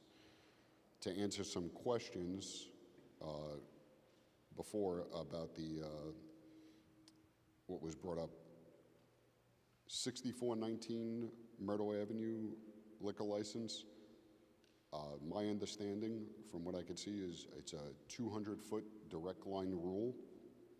So what I could see on my phone, I don't see that we can have an opposition to that. So you recommend a no to that one, to that address? No, it seems to be compliant. As far as the distance between cannabis locations, everything I see, according to OCM, it's still 1,000 feet. And that proposed location that was in question is in over 1,000 feet. Were you able to clarify whether it was to the entrance of the school or to It the is. lot line? So the way it calls it out is on the same block and 1,000 feet. It doesn't say, it's not very specific, but it is specific that it's on the same block. That hasn't been challenged yet. And I I knew there was a question about, what was it, 7003 Myrtle Avenue? So that we didn't review, that was a new application at the time of the meeting. We haven't looked at that. But that is, what did I look at that? That was what, 200 feet? So no, it's actually diagonally across the street from McDonald's. It's about 200 feet away and not on the same block. But there was a retail dispensary next to McDonald's that one time was operating illegally. I'm not sure if that is a legal place. That was the one I sent you the picture on. And they took the signage down in Glendale. The one at 7003? Yeah, Myrtle. That's diagonally across from the McDonald's. Yeah. And there was that location, I think it was called Love Story. I sent you the picture on that. They had the guy with the blunt smoking on it, and they took that signage down. The big lips with the, Yes. with the blunt hanging out. So I guess it's I got the sheriff. hear you. Oh, sorry. So I guess what I think we'd like to do is go one by one and just recommend yes or no and your reasons, and then we'll vote on each of them. Is that okay, Gary? Yeah, I think that's best. Okay. So pick one. So the first one is 7110 Grand Avenue. Okay. And our position was a unanimous opposition due to the proximity to the School of Heroes. Okay. So we'll do a roll call on that. So we're against that one, basically.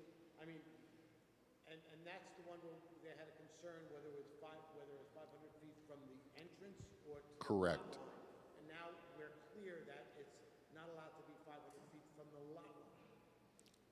There is no clarity on that, but there was an entrance that they use on that school that is questionable. Like but a gate entrance, you mean to Correct. the yard, right? And the school, that is not the official entrance to the school, Right. so it comes into question. But either way, we're against it. What do you mean comes into question? I don't, do you mean, so it can't be, since it comes into question, are you saying that It's closer it to the cannot be Yeah, it's 500 feet from there, from that? Correct. Okay. So it's not the entrance of the school, it's maybe an entrance to the schoolyard or It's something an like en- that? It's an entrance that's used to the school, but it's not Okay. the official entrance. Right. Not a building entrance, but it could be a property entrance. Correct. Oh, all right. So call the question. So the committee's against that one on Grand Avenue? Yes, the committee's against that. Mr. Arcuri, So if you say for, that means, I'm sorry, all right. If If you you- say for, that means you're against the cannabis shop, you're in favor of the committee report. Yes. see, that's the problem. You're in opposition to a cannabis. Hi, I'm sorry. Thank you so much. It's clear you guys put in so much work, but we can't really hear any of this discussion. And I'm just not comfortable voting on something this important without being able to hear all the facts. I'm sorry.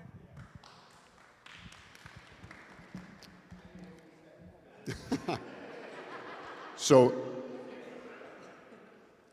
yeah, I mean, the acoustics are terrible. So 7110 Grand Avenue, we're against that location based on the proximity to the school. Based on the entrance that the school uses, it's beyond the 500 feet.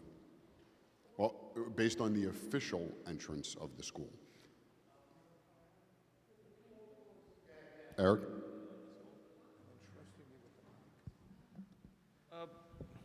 Patrick, correct me if I'm wrong, but there was about the interpretation of the 500 feet. And wasn't the resolution of that controversy a change from 500 feet from an entrance as designated by the Cannabis Authority to 500 feet from the school grounds as defined by the education law? Not that I'm aware of. Yeah. If it is, but The governor it even also, announced it. The governor announced it, like a week after our last meeting, the governor announced, we made a mistake. We allowed cannabis shops within 500 feet of, within 500 feet of the property line but not 500 feet of the entrance, we made a mistake. And it was widely reported. And From what I could read on the OCM website now, it still says 500 feet and the same block. 500 feet what? And the same block. 500 feet, but it's from the property line, not the actual building entrance, like the Right, doorway. but if you look on the OCM website, it doesn't say that. Right, It says 500 feet and the same block. okay.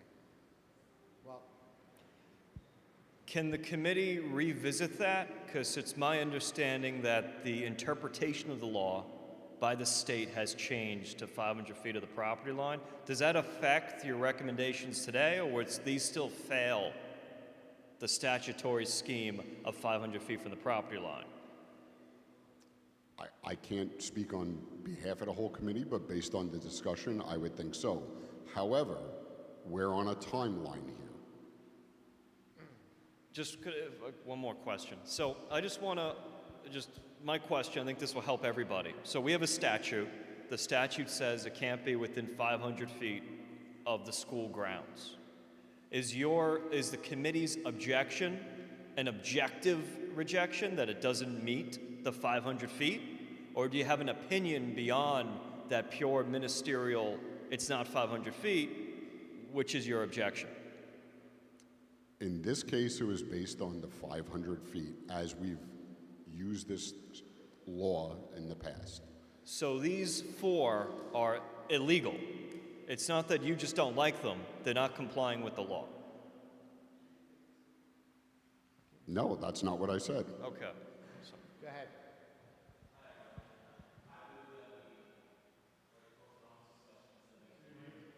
We can't postpone it because we're on a deadline.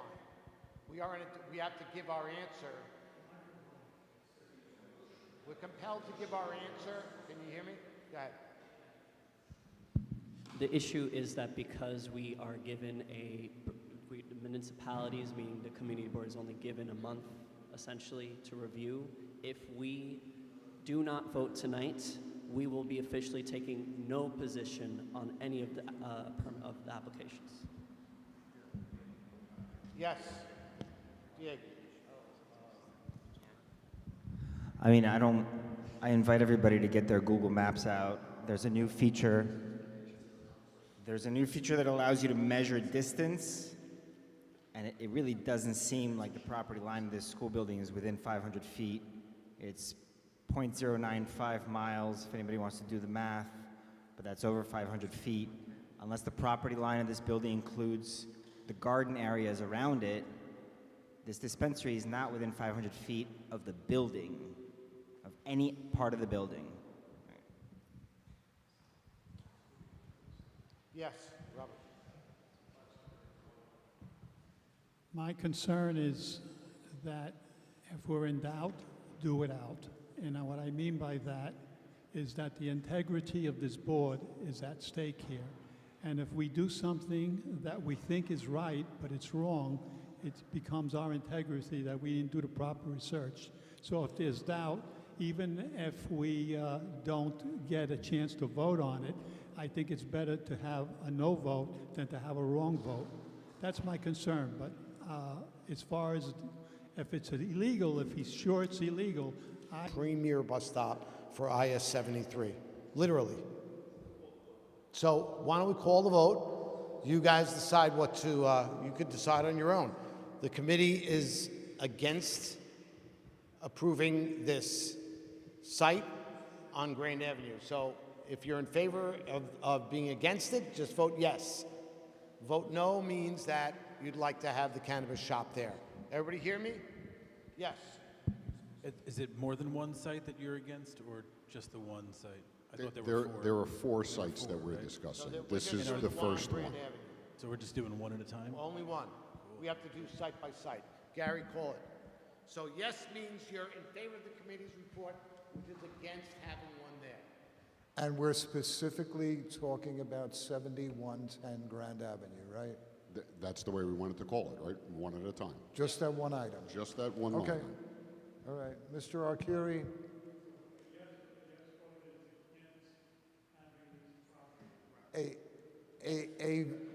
yes vote is for the committee. A yes vote is for the committee report, and the committee report is in opposition to the proposed cannabis dispensary. So, a 4 is against the dispensary. Carol? Against? Jessica Boyardi? Against?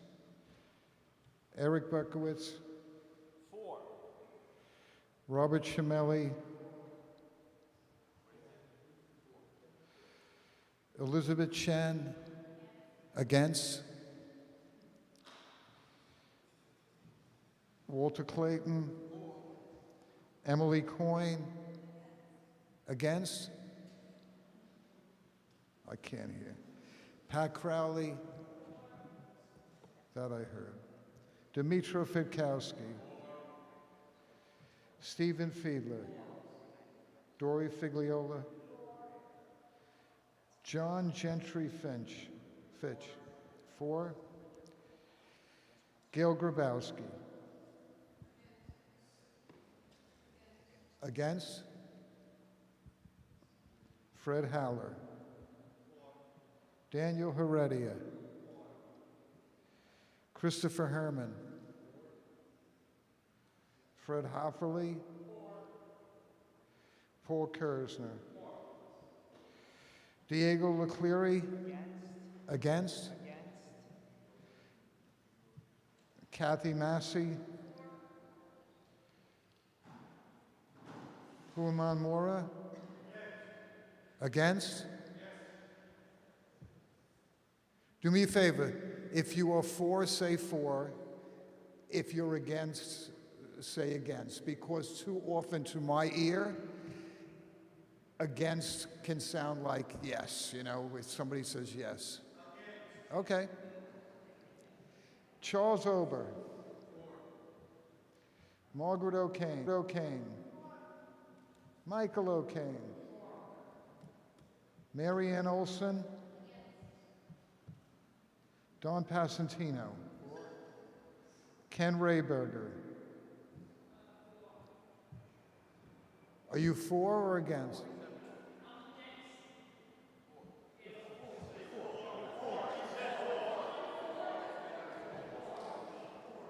Ted Renz. Huh? Against? Alex Ridion. Against? Luis Rodriguez.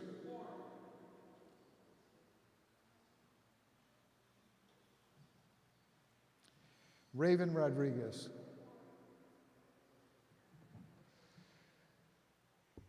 Rico Rosa. Against? Lee Rottenberg. Against? Walter Sanchez. Lily Scarabino. Against. Dennis Steffen. Katarzyna Sita. Against. Patrick Trinchesi. Jasmine Valley-Bono. 4. Sebastian Vivas. Against. Brandon Zwageman. Against? Okay. Get everybody? Oh, Rachel. Hiya, Rachel. How are you voting? Against? I like the way you put your thumbs up and then you said again. I'm confused now. All right, the next location is 6517 68th Avenue. The committee's report is we are in opposition to this due to the proximity to Mafera Park.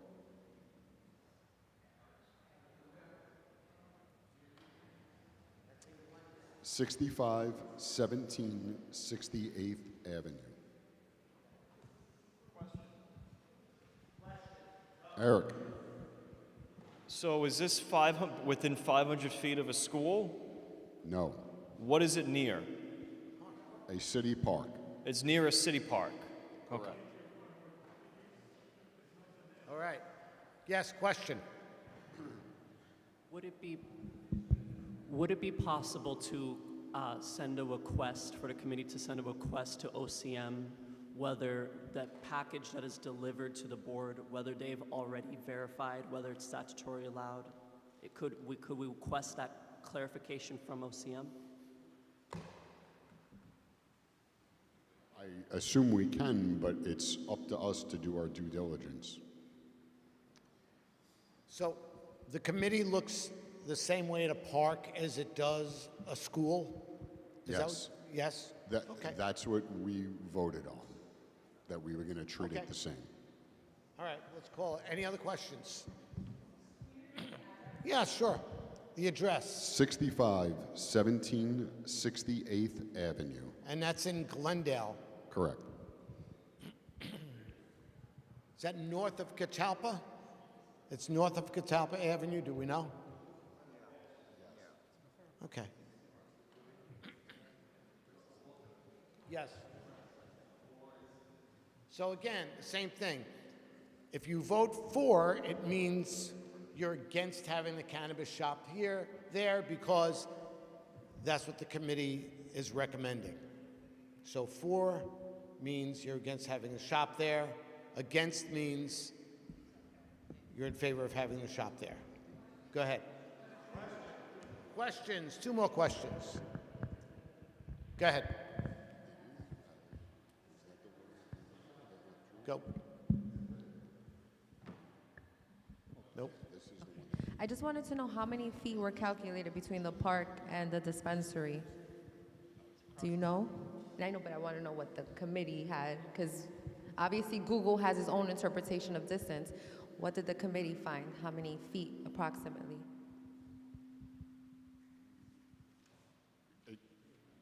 It's literally less than 200 feet. It's right across the street.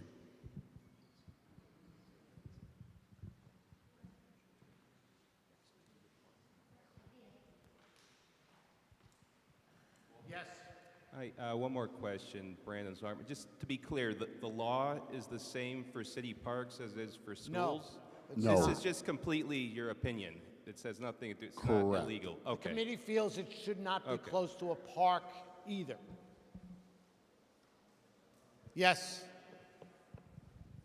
Gary, isn't this the address where they withdrew their application by the time it came to us in committee? Are they renewing their application? You're asking, are they renewing their application? No, they withdrew. There was one address, and I believe it was this address, that they withdrew their application by the time it came to us in committee. So they claim they withdrew it, but we want to still take the vote anyway, correct? They withdrew it? They withdrew their application. Oh, They said they did. all right. So we could vote anyway. That's what they said, that they intended to withdraw it. Thanks. It's important to note also with this regard to this location, it's essentially at the end of a residential street. 68th Avenue is completely a residential street except for this factory building that's there. And if they put it at that site and, like really got an approval for that site, that would be quite overwhelming to that block. Because the block it's a residential block. This is not Myrtle Avenue or Grand Avenue or anything like that. Yes. Yeah, I mean, there's no parking around there. Kids are playing. That's a really bad spot for it, I believe. Where are people going to park if they want to come to the store? What did the fact that it's on a residential block and it's the only commercial establishment there play into your decision? Yes, we looked at the map and, Okay. and Well, that's- discussed that as well. Reasonable. Yes. Anybody else? No. Yes. When I look it up, it's a giant factory. Yeah. The other side of the street of the park for the whole block. Right. Even if it was proportioned off, it's within less than 100 feet of the, well, it's right across the 200 street. feet of the park. Yeah. Okay? Yes. Just so everybody knows. But it's a giant factory. I don't know what the story is. Okay. So let's take a roll, unless there are other questions. Yes. Yes. Has there been any communication from the people on the block in the neighborhood about this? Has anybody from that block complained about it? I'm just curious. Not. Gary, have you heard from anybody on the block? I don't even know if they're aware. Did you talk to the people? Do you typically talk to the people on the block? They're not really on residential streets a lot, so this is a little bit different. That's Did why you I'm speak asking. to anybody on the block? Or you just felt bad for them? That No, they might have I one? did not speak to Okay. anybody on the block. Gary, did you get any complaints or any, nobody really knows about it? Correct. Okay. Yeah, there's no indication that it's supposed to go there. I would be surprised if people knew that that was the plan. A liquor store can't open up there. That's a good point.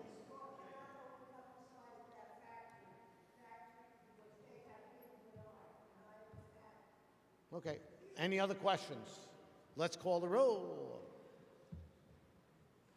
All right, so a vote for is on opposition to the site because for means you're for the committee report. Mr. Arcuri. Carol? For? Jessica? For? Eric? Rachel? Four. Bob Chimelli. Elizabeth Chen. Walter Clayton. Emily Coyne.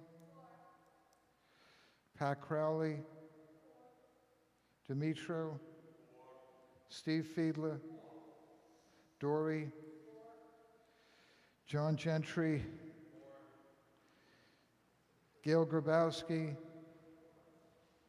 4.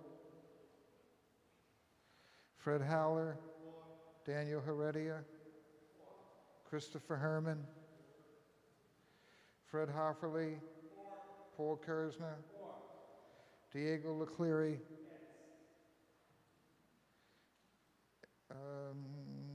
Kathy Massey.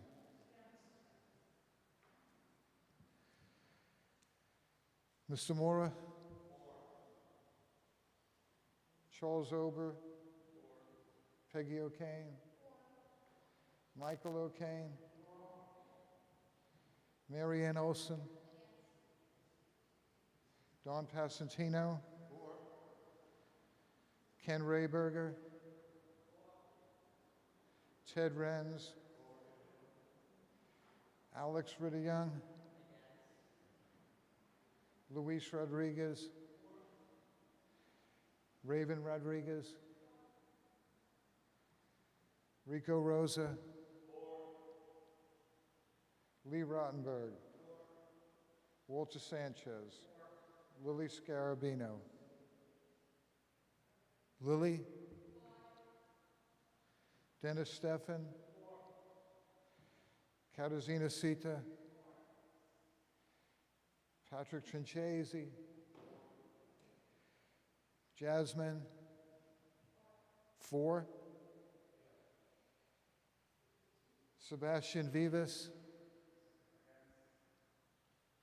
Brandon? Get everybody? Okay. Two more. I was trying to keep it quick. All right, next location, 7928 Metropolitan Avenue. While this location is compliant with OCM's distance guidelines, the committee expressed opposition due to the potential impact to PSIS 87 and St. Margaret schools. The committee will request that OCM consider community impact when reviewing this and future applications close to schools. So there's across the street from like Cross County Savings, Grafasi Realty, Correct. that castle-looking building, is that it? Correct. We all know what we're talking about? That castle-looking building there, that was a restaurant. Used to be Taj, there was a shooting there. The funeral. Yes. Okay. So it's a dance studio right next door, so we're talking that you feel it's too close to 87, which is... No, we're not saying it's too close, because Okay. it meets the guidelines. It meets the so this meets the guidelines, but, and so you're saying... But we're saying is that it's in between two schools, and that they should consider community impact. Okay. Does everybody understand that? Yes.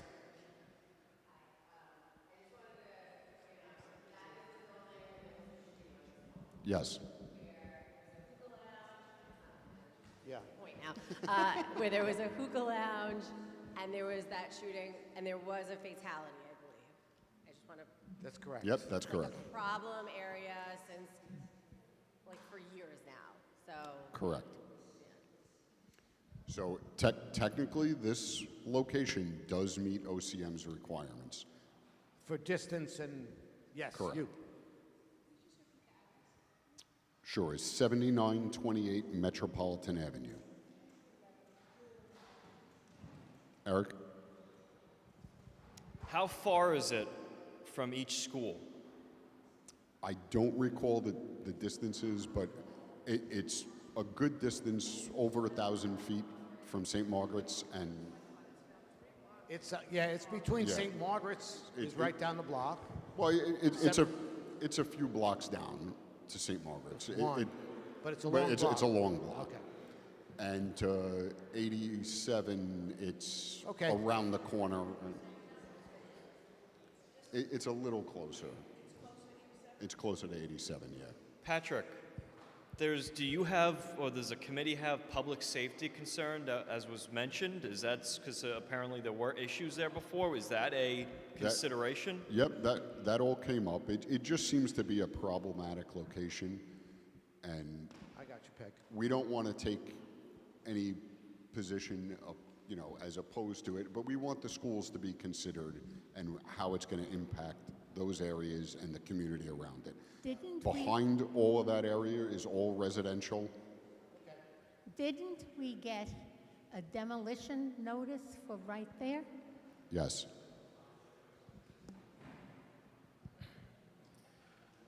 Does the committee think that we're saturated with these? Does that come into the committee's thought at all? Let me ask another question. What are you saying to the fourth one? Are you saying no to the fourth one also? We are, yes. Okay.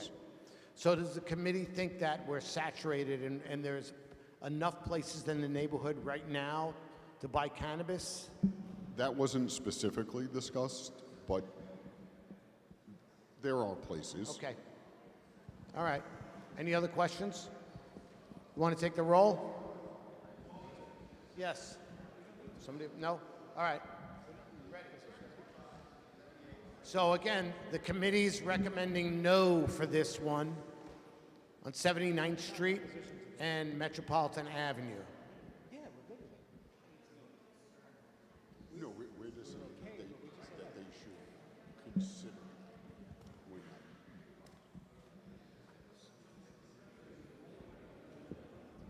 We were recommending that we write the letter.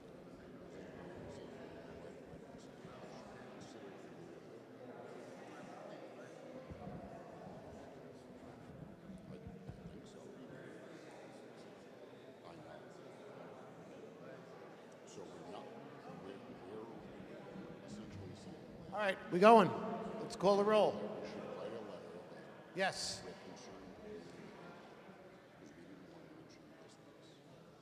What's up?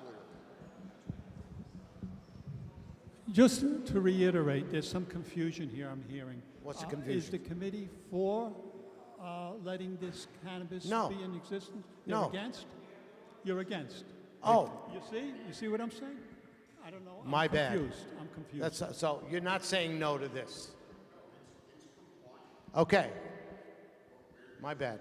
So they're saying, so they're saying no objection to this. And my question was the fourth one, were you against it or have no objection to the fourth one? You're against. I asked that for a reason because, people might say, and not that we're totally afraid of that, oh, they don't want any of them. You know, and so you're okay with this one, you have no objection. Okay.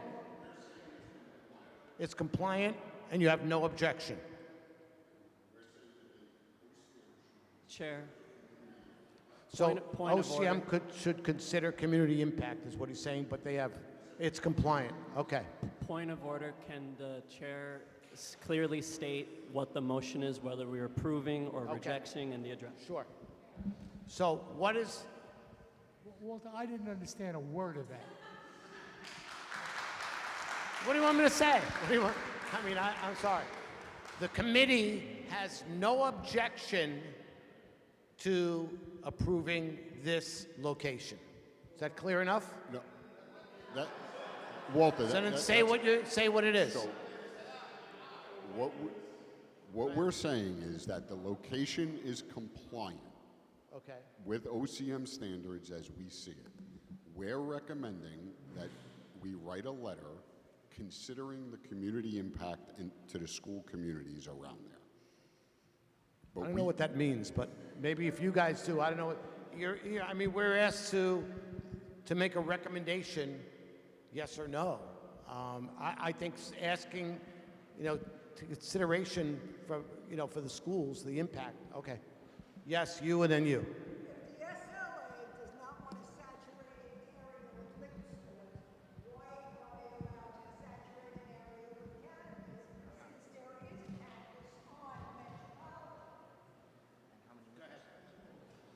I think I understand it, and tell me if I'm wrong, please.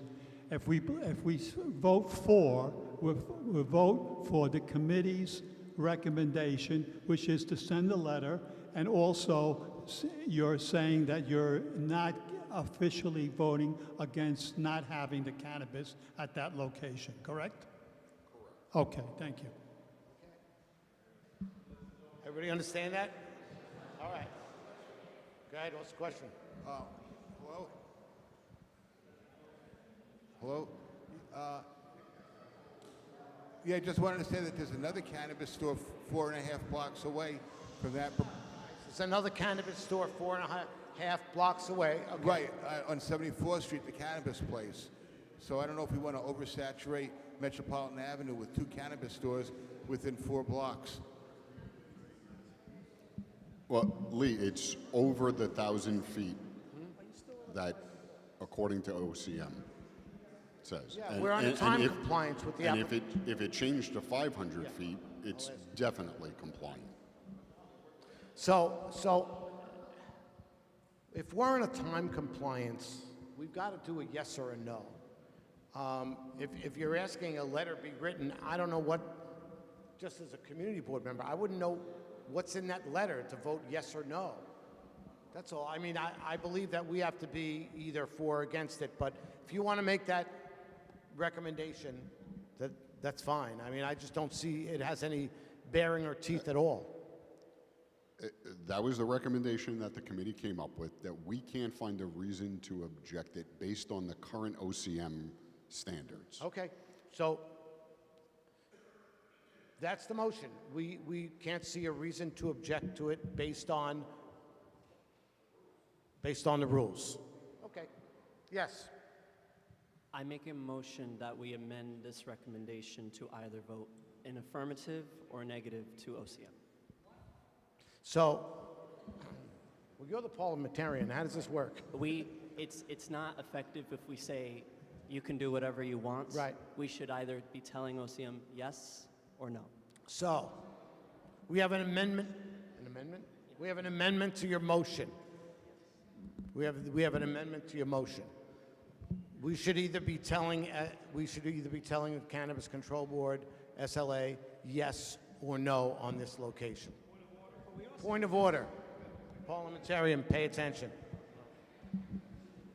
Would it be more appropriate, based on the statutory regime, to have no objection instead of an affirmative yes? That's what I'm used to. You know, if you say you have no objection, that's what we're used to. We say that in land use sometimes. That's a way of saying, I think what you're saying, which is, if you want to do it. We don't have an objection. But I don't want to put words. I mean, historically, we've never written letters of no objection to liquor licenses. We just don't respond. So haven't we had letters of no objections to liquor licenses? Sure we have. So when we have liquor licenses in the last 30 years, there are times where we have letters of no objection. Right, we do. That's absolutely what we do. Letters of no objection really just means we're not saying, yes, we love this program, but we're not objecting. All right. What do you want to do? Want to amend your motion? The point that he's making, and I try to make, guess I didn't do too well at it, but was we really should be saying yes or no. And we could say yes by saying no objection, right? I just think sending a strong letter, doesn't really do anything. Yes, Fred. All right, I'm going to give it Help me. I'm going to give it a shot. It appears as though the motion is we're taking no position on the location, but we have concerns, and would they please take into consideration its location in proximity to schools and the neighborhood that it's in? I mean, what is your exact wording? Your concern as to where it is. Somewhat correct. We don't want to write a letter of objection to it based on proximity because it meets the OCM standard. But you're still concerned about its proximity. We're concerned about the location. To schools and the neighborhood exactly where it is. I mean, you've got to come up with some wording that's going to go in that letter. We have no objection, but we're concerned about where it is so that... Because... Thank you, why are you concerned? You have to say why you're concerned. Right, and we were going to draft that letter based on the vote. Go ahead. I think when the idea of the letter came up, it was that as a community board, we have no objections because of the OCM standards. But we felt an obligation to the community that the constituents of this community have kids that go to the two schools that are in question that are within a distance of it. And it doesn't hurt anybody for us to put a letter in to say, hey, listen, we have no complaints with this, we have no objections, but there are voices in the community that would like you to have this heard in consideration when you're placing this. All right. That's it. I mean, It's not a letter saying yes, no, we have no objections to it. Right. But as the community board, we have a responsibility to the members of those communities of those two schools. Right. Putting a letter on file with OCM doesn't hurt anybody. All right. So that's what we're talking about. You want to make a comment or ask a question? Sorry, just a clarifying question. So the aim of the letter, would you prefer them to not be there? Like if they responded favorably to your letter, is the preference that they would place their shop elsewhere?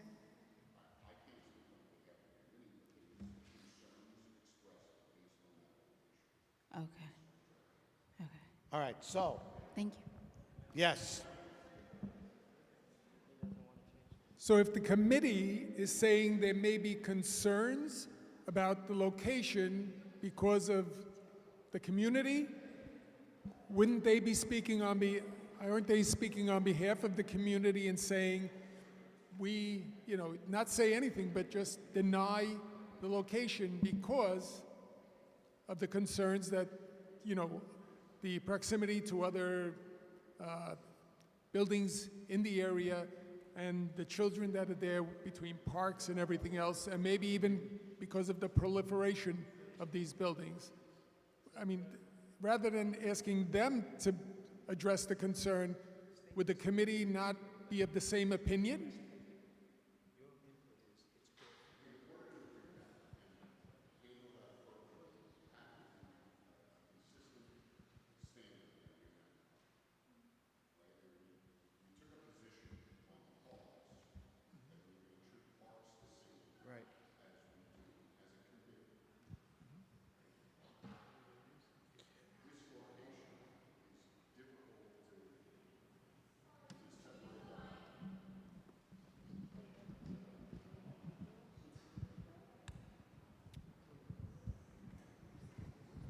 So essentially, as a committee, we took a position on the parks, right? We understand that that's outside of the scope of what OCM is saying, and we're going to take that position going forward every time. Okay. So Right? you- That's our standard. Because Basically saying, we know it complies, so we know it complies, but we're saying it's bad for the, we have concerns it's bad for the neighborhood. So, and we have to be consistent and keep our integrity Okay. and look at things the same. This falls outside of the scope of OCM or any standard that we've looked at before. Okay. But we're still concerned because we, as Dennis said, we owe it to the parents of those the kids right. that go to those schools to express our concern and what is ultimately their concern. Okay. Do we all know how we're voting, or we have other questions? Go ahead.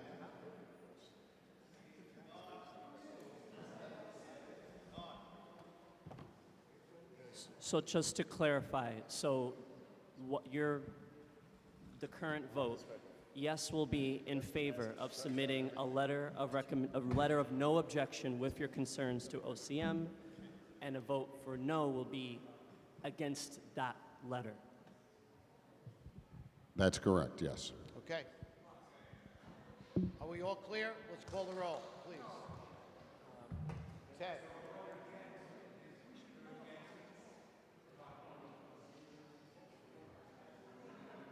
So you know what? I'm still gonna. I hate to do this, Chair. No, I don't. Go ahead. What does a vote against mean? So listen up. Please. I had to use because there is enough confusion, I'm going to actually keep my original motion to amend. Go I ahead. think this, personally, I feel that we need to be a yes or no, so I would like to take a voice vote whether we can move this to a yes or no. So a yes being we have no objection. My motion is to say if everyone says aye or nay, if everyone says aye, we will change this to a yes or a no. So 2 votes. One will just be yes or no, because we are doing a yes or no.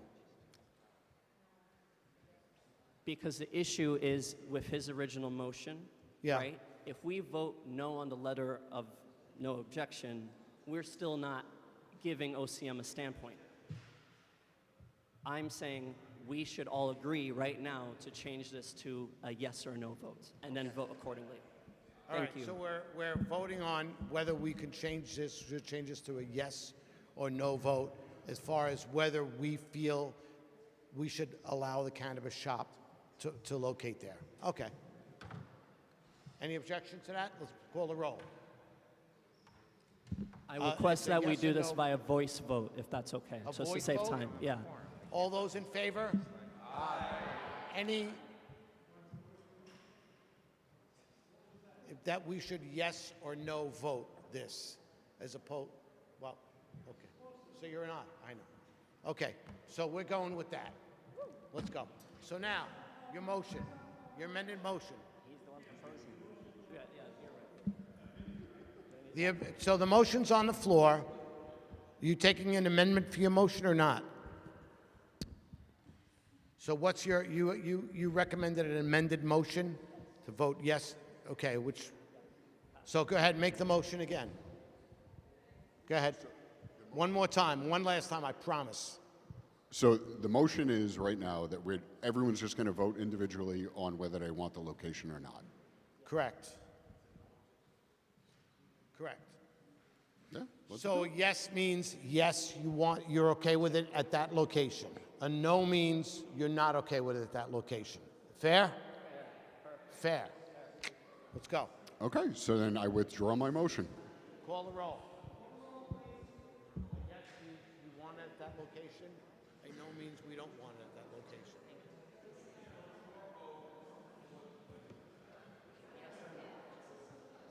Go. Is everybody reasonably clear with regard to this? All right. So a yes is in favor of the place being there, and a no is against the place being there. Is that correct? Correct. Sort of. Mr. Arcuri. I'll tell you, Mr. Arcuri, with all the confusion in the world, you always know what you're voting on. Carol? 4? Jessica?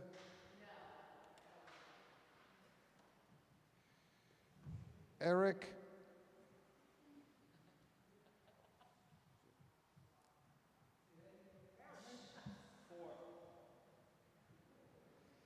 Rachel? Bob Chimelli? Yes. Against? No, yes, I'm for. 4.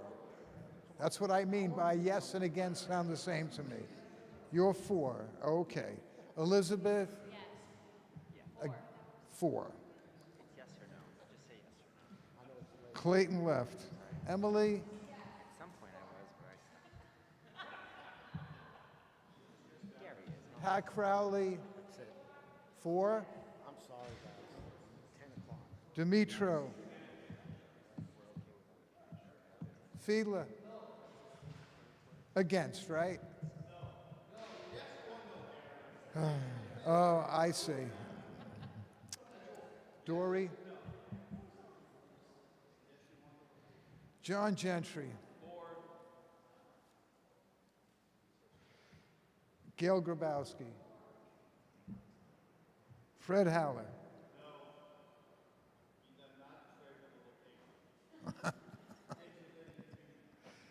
Daniel?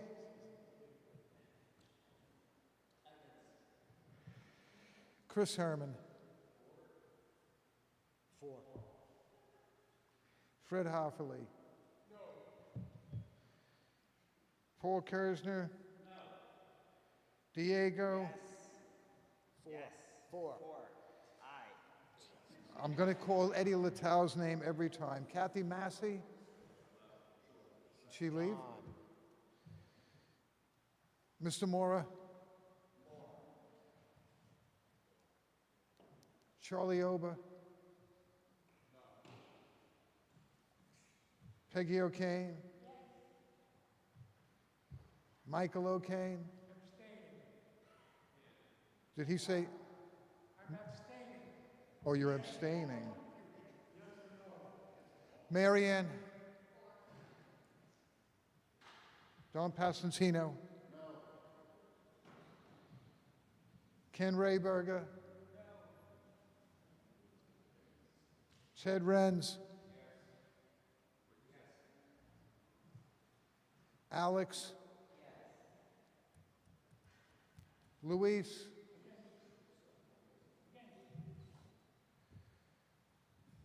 Raven? Rico Rosa? Lee Rottenberg? No? Walter? Lily? Dennis?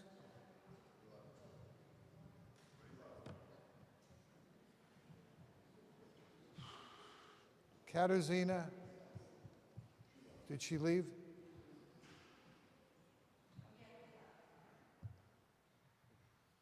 Patrick? Against? Jasmine left. Sebastian? Brandon? 4? All right. I'm getting tired now. All right, 689 Woodward Avenue. The committee was against this due to the proximity of Rosemary's Playground. It's about a block away. It's within 500 feet of a playground. So, Woodward Avenue, yes. So the motion is to write a letter in opposition to this location. They're against this location because it's near Eric? a park. Yeah. Can you clarify the distances? It's not within 500 feet of a school, but it's how close to a park? Under 500 feet to a park. How many blocks from the park? It's a short block to the park. A short block, but it's not across the street from the park. No. Full block. Address, what's the address again? 689 689 Woodward Avenue. All right. Does it otherwise meet the criteria? Yes. Yes. The criteria being from a school or a church. All right. Any other questions? Call them. Yes. Isn't Woodward Avenue the other side of Rosemary's Playground? What's the other side? Our Fairview side.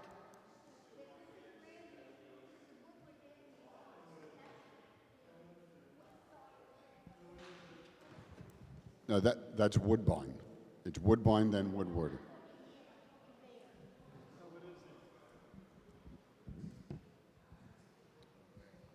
I'm not talking Woodbine, I'm talking Woodward. I could show it to you there. Right.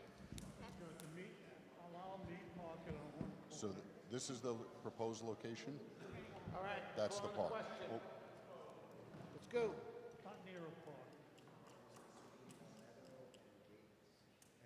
so the location's right there. So it's That's on the a park. commercial strip between Palmetto and Gates. And the committee says they're not comfortable because of the proximity to a park. They're against it. So if you vote for, you're in favor of the committee's report, which is against. So for means no. Go. All right. Does anybody check if there's daycares? Does anybody check if there are daycares? No, there's not. There's a question. Does anybody check if there are daycares? I don't recall if we looked at that. We generally do. There's a number of bars on that block. It's just, Okay, we're calling the roll. Vinnie Arcuri, go. Vincent Arcuri. Mr. Arcuri, how do you vote? How do you vote? That we go home. 689, Patrick? 689 Woodward? Yes, 689. 68, location on Woodward Avenue, proposed cannabis location. It's within less than 500 feet of the park. The committee is opposed because it's within 500 feet of a public park. When I look at the map, it's not less than 500 feet. So I'd have to vote for. For the committee report, which is against. Carol? Against? Jessica? She leave? Eric? Rachel? Against? Bob Tremelli? Against? Elizabeth? Against? Emily? Against? Pat Crowley? She's a teacher, she had to go. Dimitro? For. Mr. Fiedler? Huh? Against? He could say what he wants, depending on what I hear. Dory?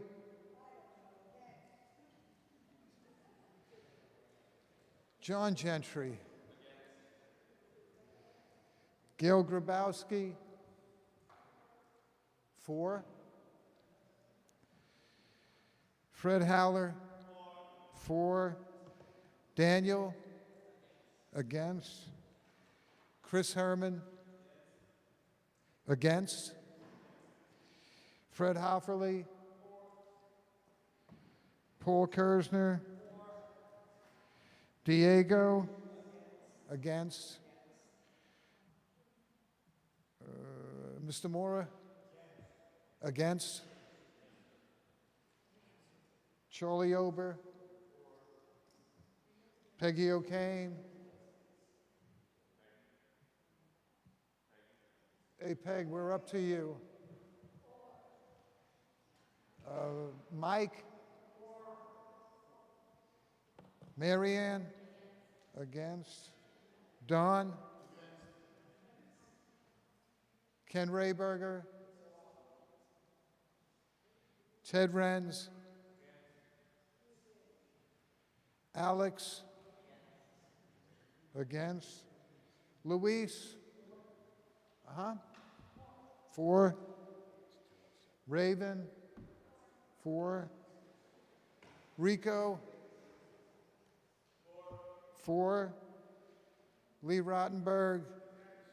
Against? What did he say? Against.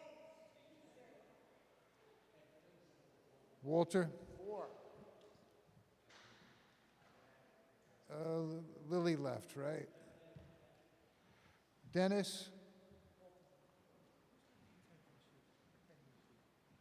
Patrick, did he go? Katarzyna left, right? Patrick? Jasmine left. Sebastian? Against? Brandon? Against? Okay. Get everybody? All right, we have 4 more committees. They promised me they'll be quick. We're going to do transportation. Uh-oh, questions. You're killing me. It's 10:09. It's 10:09. It's 10:09. Sorry. Patrick, I just want to say thank you for answering all our questions. No problem. Just trying to do my best. I wanted to say I feel like there's still a lot of questions amongst the board about like the process. I've come to cannabis committee meetings. Like maybe it's worth us having like a board level presentation or something. And then, yeah, just when we're declining or approving or issuing our recommendation, I've asked this before, like, but to have it like clearly stated out, maybe in the agenda, like the reasoning about why we're against a location, so we can all think about that ahead of time. We knew we were going to get hit with a lot of these, and it was going to be a lot of discussion. I apologize, but we're here till 10:09. The committee did great. I mean, I know how much work it is. It is. It is. But, you know, for a longtime community board member, it hurts when people vote against the committee report, because I know how hard they worked on it, and the committee are usually made up of people who might not always agree, but, you know, we come up with something. And so, we'll talk about it. The process is good. I mean, it was an hour discussion, so thank you again. Just a quick note on that. So, like, this was over a 2-hour meeting, just speaking about 4 locations, and it is a lot of work, but come to the meetings, get involved, join a committee. You know, this is not all just my opinion. I'm just presenting it. So just keep that in mind. So pick the committees, or ask for the committees you want to be on and where you think you might have the most impact. And we have four for next month that they're looking at. So fasten your seatbelts. All right, transportation services. Thank you. Thanks for that. All right, we'll make it nice and quick. We'll get everyone out of here. Next meeting is September 30th at the Community Board 5 office at 7:30 p.m. If you see a problem in the neighborhood, the board office prefers if you email it, because it's much easier for intake purposes. So please send it via email. By PS 91 on Central Avenue from 68th Place to 69th Street, the DOT is reducing the speed on that block. That's a program. We're going to see more of it. So it's 5-mile-an-hour increments. We'll keep you updated. And the M train repainting, and this is the last thing I'll touch upon, then I'll pass it to Brandon. This is like the weird thing that touches both of us, because it shuts down traffic when it happens, and it also is on physically the structure of the M train. That's in limbo. So we're keeping an eye on it, and we'll let you know. So on that note, Brandon is the chair of public transit. Brandon, please take it away. Thank you, Eric. I'll keep mine really short since Eric kept his short. I was here a little late because I took the Q38 bus. Looking forward to getting back off the M train again next month. So on that note, MTA has implemented the second and final phase of the Queens bus network redesign that happened at the end of August. While MTA is no longer officially accepting public comments about any requested changes, if you really do see an issue that's become a problem with the new changes, please don't hesitate to reach out to the board office and flag any major issues you might see under the new network scheme. Eric mentioned the M train repainting, which we need, and then I guess one last thing just to note, Governor Hochul announced that the IBX light rail project connecting Queens and Brooklyn has entered the design and engineering phase. They've hired a joint venture between Jacobs and HDR to oversee the work.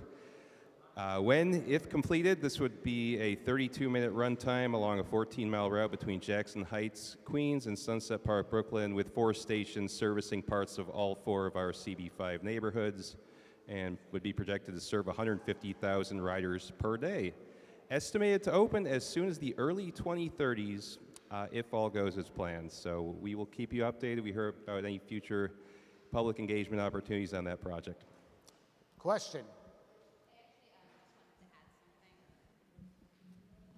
I just wanted to let everyone know, I'll let you know the final date when it's decided, but I was approached today by the MTA about hosting another public forum at the Ridgewood Library about the IBX. So once I have that final date, I'll make sure that the community board knows. Thank you. Thank you. Do we have anything from sanitation? Do we have anything from youth? Youth is gone. Do we have anything from environmental? Parks? Go. You got to use the mic, otherwise we... No, you got to. Yes, you do. Got to be on the record. Yes, you do. We need to have it on the tape. Is it on? Otherwise, Is it we on? don't hear you. It's on, okay. Remember I went about trying to get the signage for the Ridgewood Reservoir for Class 1 wetland? Yes. That's supposed to happen this week. Hopefully I'll have an answer next month. Thank you. Nice. Good for you. That's it? All right. Health. Anything, Rob? Yeah, we had a nice meeting. Hey, Mark. He's working. Hello, it's on? I'm working on a meeting 2 or 3 weeks from now. I'm trouble in having is coordination. I'm inviting some people that are familiar with the subject that I'm having. So as soon as I get them together, I will let the board know. The subject is going to be on mental health. Thank you. Thank you. Is there any old business or new business? It's 10:15. All I could say is I'm sorry. Motion to adjourn. Seconded. Battle pay for tonight, guys. Yeah, I know. Thanks.